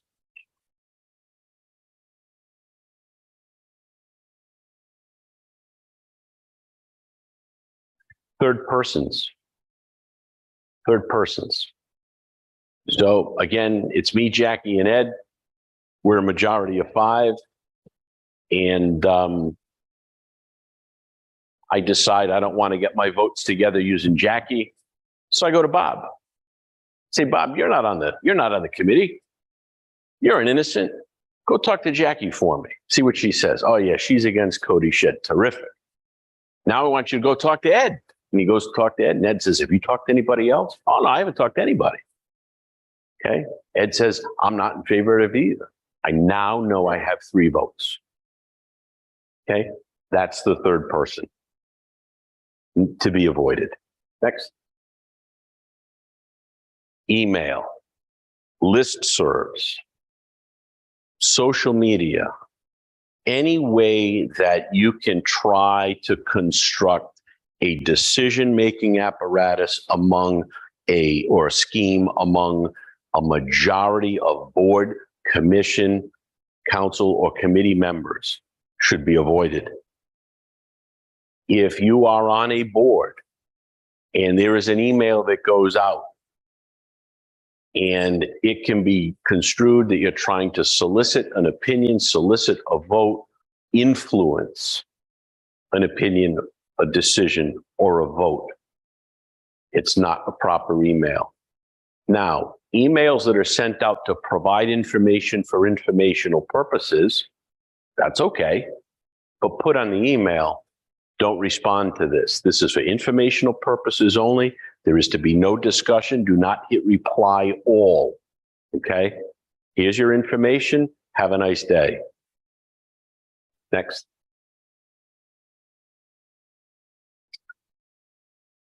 All of those in favor of what we discussed in our email thread at Larry's son's birthday party, say aye. Okay? Yeah, that's funny, right? Unless it's you, right? Emails. Hey, we got this thing coming up on Tuesday night. Did everybody get what? Yep, everybody got it. Yeah, what did you think? Oh, I thought it was a lousy idea. Hey, yeah, me too. All of a sudden, you have a consensus. You have built a consensus by responding to emails. That is a big no-no. That's a violation of the Open Meetings Act. Okay, providing information is one thing, discussing it is another. Next. The meeting is the convening of a public body to discuss and or act upon a matter over which the public body has supervision, control, jurisdiction, and so forth. That's your meeting. Your meeting, as I described to you, can be an illegal meeting by having a rolling quorum. It can be an illegal meeting by having chain and reply all email discussions, okay? That you've basically organized yourself before you walk in there and have the vote. Can't do it. It is a violation of the Open Meetings Act. Next. Next. 2 members of the council meet with 2 members of the school committee. Is that okay? Yeah, it is.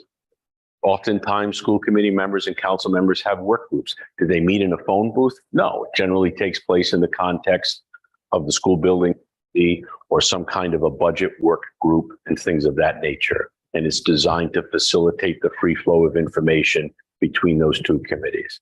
And neither of that small group and that subset in this context don't have complete decision-making authority. Next. Neither is it a quorum of those 2 public bodies. Next. Can a public body use virtual platforms or telephone conferencing to conduct a meeting? Okay, only permitted to schedule a meeting, not permitted for meeting purposes. Same thing with virtual platforms. During COVID, public bodies could meet on Zoom, they could meet on GoToMeetings. Not the case now. Okay, yes.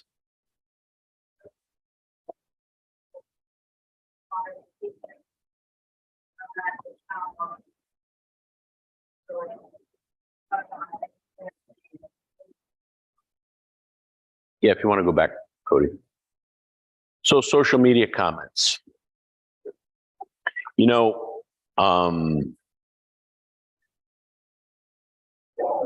we're going to get a First Amendment discussion, you know, out of this.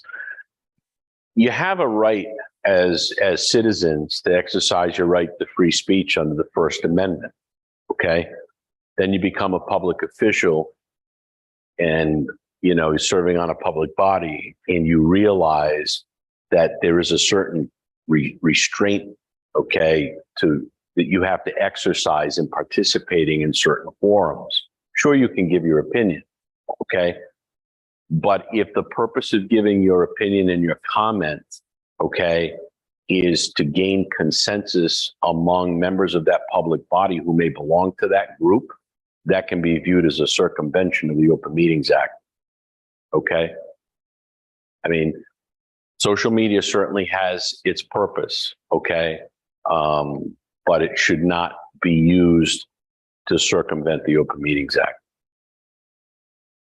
Did I answer your question? Next. Oh, I beg your pardon, Cody, you were ahead of me. Thank you. Telephones, only to schedule a meeting. Next. Okay.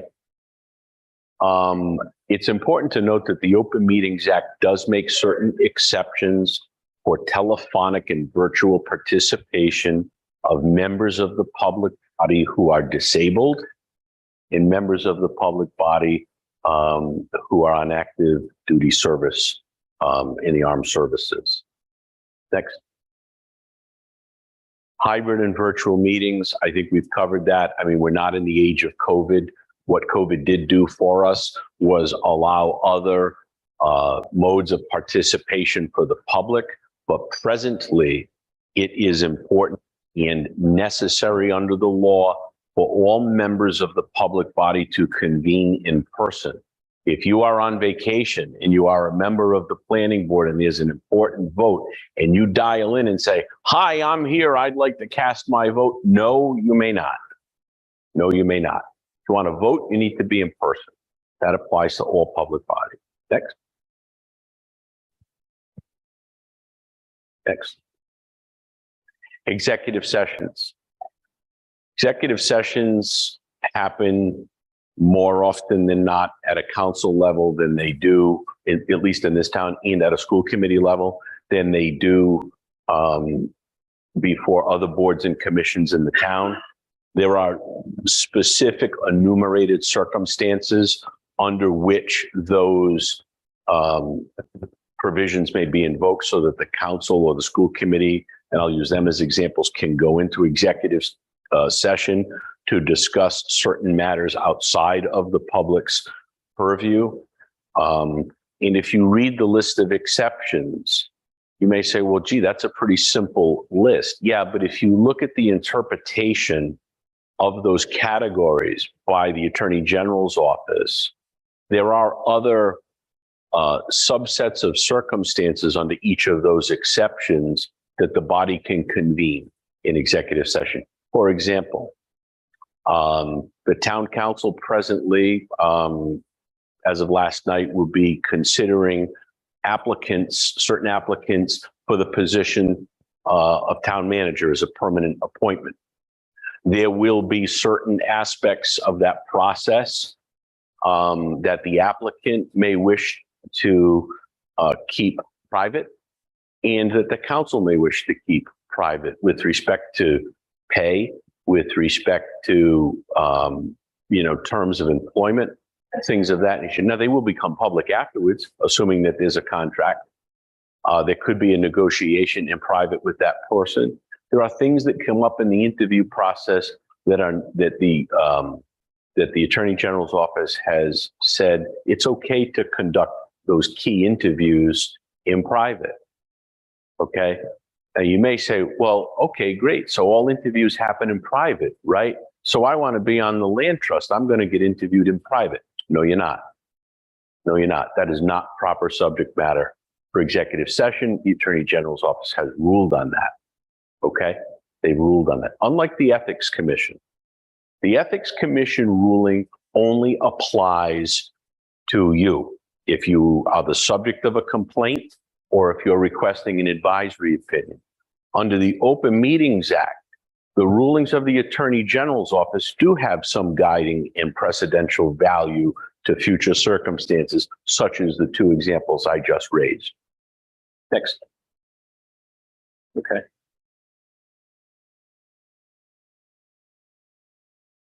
This just tells you how to go in and out of executive session, not stuff you folks need to know unless you're on a public body. Next. The invitation into executive session lies with the public body. What does that mean? It means that Mr. and Mrs. Smith can't show up and say, hey, town council, I want to talk to you in private. That's not how this works. The council that decides, or the school committee that decides to convene an executive session for one of the particular enumerated exceptions. Next.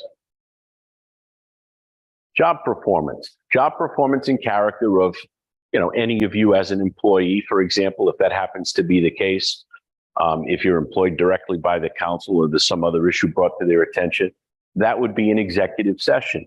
You will be notified of that. The council or whoever it is, the school committee has to recognize that you are provided with notice, that you've had an opportunity to be heard in private or public, and it's your choice. You have the choice to have it heard in private or public. Next. Next. And these are just some of the exceptions that we talked about. Next. Next. Next. Two types of notices for meetings. There's an annual meeting schedule that's published for all boards, commissions, committees, council, school committee. And then there are the supplemental notices that are published. Next. Joanne, at some point in your life, did you ever think that a lot of your day would revolve around calculating days? Probably not, right? Now you probably get up in the morning and you have it calculated out how long it's going to take you to get to work and everything else, because that's just how your brain works these days, right? Everything has a calculation. 48 hours for this, 72 hours for that. Okay. This is where you post the notices. Next. Okay. What does the notice have to say? What does the notice have to say? Date, time, location. Okay. What's available to the public, where it's posted. Okay.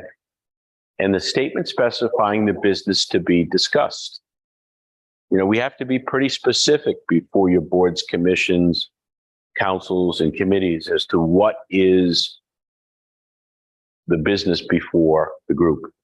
Usually legal counsel will weigh in on that with respect to the descriptions to make sure that we get it right. Next.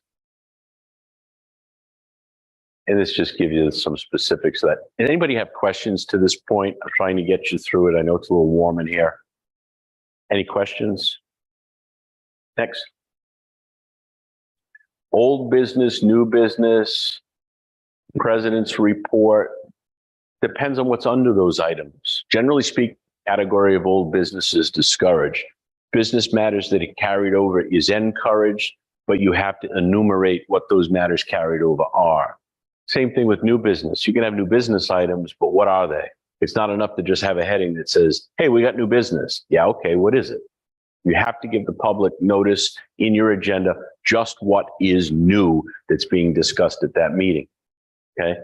We have at the council level, we have a president's report. Okay. There are items, that are listed there. Okay. Next. And there's my example of potential boards and commission appointments. Okay. That's a no-no. Next. Next. Okay. There is no boilerplate language for executive session. My boilerplate for executive session stuff is pretty descriptive. If you've looked at an agenda, we try to give as much information as we can to the extent that that information is available in the public domain, and yet still respect the confidential nature of what it is to be discussed in executive session. Next. These are just some examples, but you will notice the examples that the Attorney General gives you specifically says the information depends on the specific circumstances and must be evaluated on a case-by-case basis.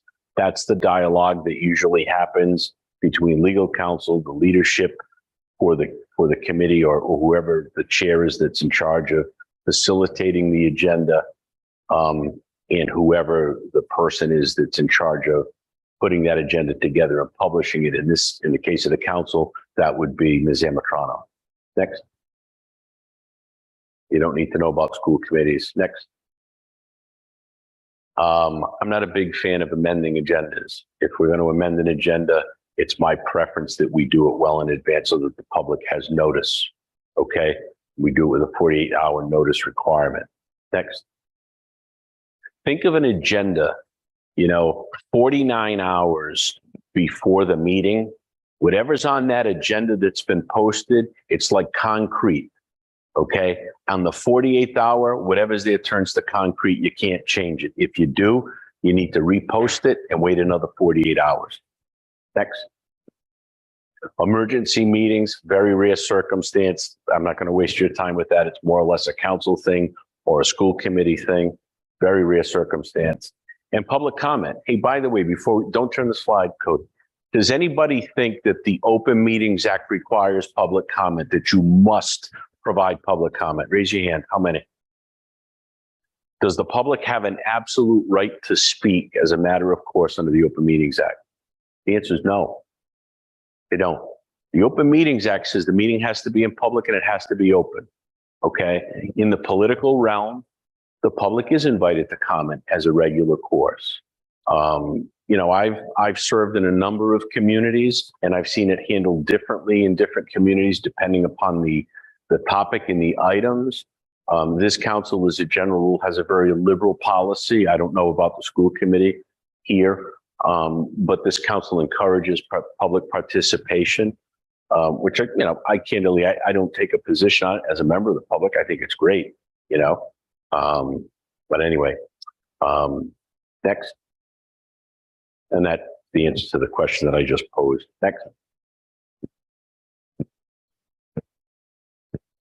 Next.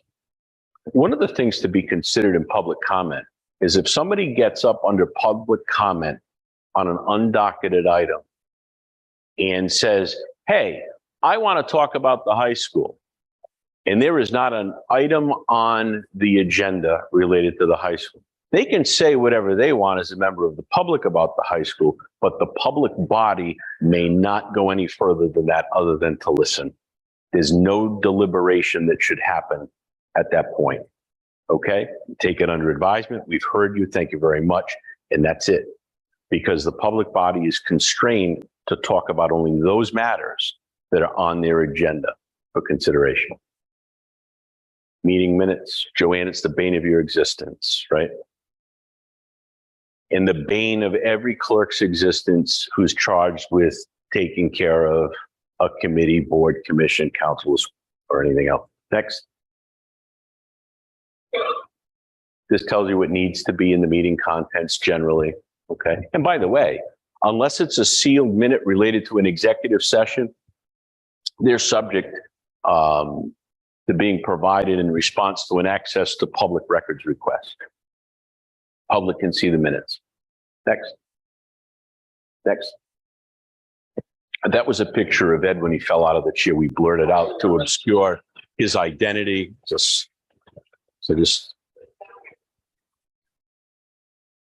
I'm going to pay for that tomorrow, but it's all right. Next. We need to get into unofficial minutes. Next. Next. Here's something you need to know. If you have a public body, I was at a meeting in another municipality the other night, and I always make it my habit, if I happen to be legal counsel for the group, I always try to walk in the door, and you may see this, you may say, oh, look at this new solicitor, he's young enough. How come he's always going in and out of the handicap door? I want to make sure it works. I was legal counsel to the state Senate for a while, and I had been assigned to a committee, and they moved a hearing to another room in the State House. And the vice chair of the committee hadn't chaired the committee before. We were in the sub basement. I don't know if any of you have ever been in the sub basement of the State House, but it looks very much like the catacombs. You didn't have to be a carpenter to figure out that the door to get into the place was about 29 inches wide. And there was no way a handicapped person was getting down to this room. And I looked at the chair of the committee and I said, I think we have a problem here, unless somebody can demonstrate that this room is handicap accessible. Your room, your meeting room, must be handicap accessible. Must be handicap accessible. And if it's not and does not provide those accommodations, then you may not have a public meeting. Next. Public's right to record. Wow. Chief, you don't have that problem, right? Nobody records what you guys do, right? Yeah. Everybody's got a cell phone. Everybody is an amateur filmmaker today or a recording artist. Can they record and open a meeting? To some extent, yeah. I mean, for the most part, yep. The public body can set forth reasonable restrictions. If you don't mind, I'll use you as an example. Councilwoman Ludwig tends to sit on the left-hand side of the dais in council chambers as you look at the dais, okay? Someone doesn't have the right to set up a giant camera just over the railing in your face with a light on you. They don't have that right. But do they have the right to record? Within reason. Within reason. Okay? And it really would be up to the public body to regulate how that can occur. Next. And this is what happens in the event of a complaint. The Attorney General's office will investigate and they'll ask for a response from the public body. Next. Okay. Again, willful and knowing violations. It is a very high standard. It's a very high standard. For the most part, members of public bodies want to do the right thing. They're trying to do the people's business, okay? But if you try to circumvent the rules and it's a willful and knowing violation, then you will be penalized for that. Next. And this just maps out what the process looks like at the AG's office. Next. And again, this is where you find their resources, open government at riag.ri.gov. We're going to have someone from the AG's office at some point during the year come in and talk to you. I spoke to you tonight to give you a high-level overview and to give you materials. I'm new here. I wanted to make sure that you had these materials. We will be meeting with you in individual groups, but the AG's office is backed up in terms of their ability to provide a live body for a presentation.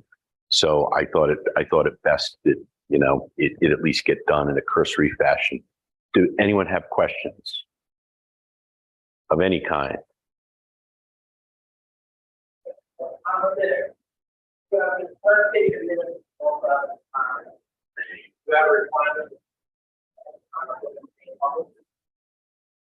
If they are in fact adopted as the minutes themselves, yes. Yeah. It depends on what it's for. For example, if we have a matter that's heard in an executive session and it's an executive session matter, those minutes will be produced and they'll be sealed. For example, your planning boards and your zoning boards sit in a quasi-judicial capacity. And as a result of them sitting in a quasi-judicial capacity, they want to get it right. Now, some cities and towns have the capability to telephonically record or just record the audio, and it's very clear. A lot of your municipal courts and probate courts do that. And if they need a transcript, then the transcript can be produced from the tape, and it's cost effective for the municipalities. But if the recording system is not good or reliable, then a stenographer would be my recommendation to be used for quasi judicial boards, because you have decisions being made on applications and things of that nature. Also, at those levels, they have a written decision that's generally adopted by the board, which can obviate the need for some of that. Again, that's really for example, I know of one Rhode Island city that they're so big that they actually have a safety services committee as a subcommittee of the council that deals with all licensing matters and all issues of public safety, whether it be police or fire. And they make decisions, and they have a stenographer there for that, because oftentimes, if you have a show cause hearing to revoke someone's liquor license, that's a quasi judicial proceeding, and that record would be appealable to the State Department of Business Regulation in the liquor control area. So then that record may go to Superior Court, much like a zoning board of review decision concerning a planning board matter would be appealable to the Superior Court, and that transcript would be the record. So yes, you'd want a stenographer for that. Other questions?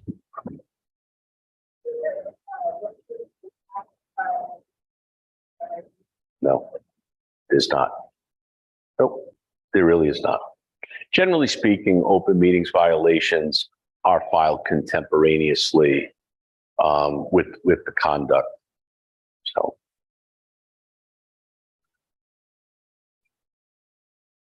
what's your timeline, Joanne? You want to spell it out?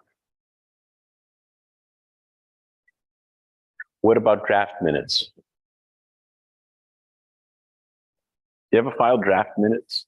Yeah, sometimes as a placeholder. Yep. Because you get backed up. You get people who are out, people who are sick, vacations.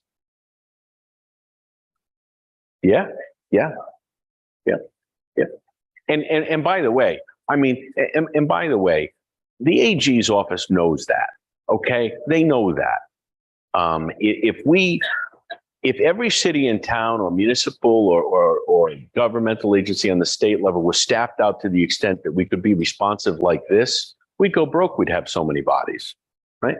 So they know that there's an ebb and flow to the work and these within reason. Other questions? Thank you very much for your attention. I know it was boring, but thank you very much.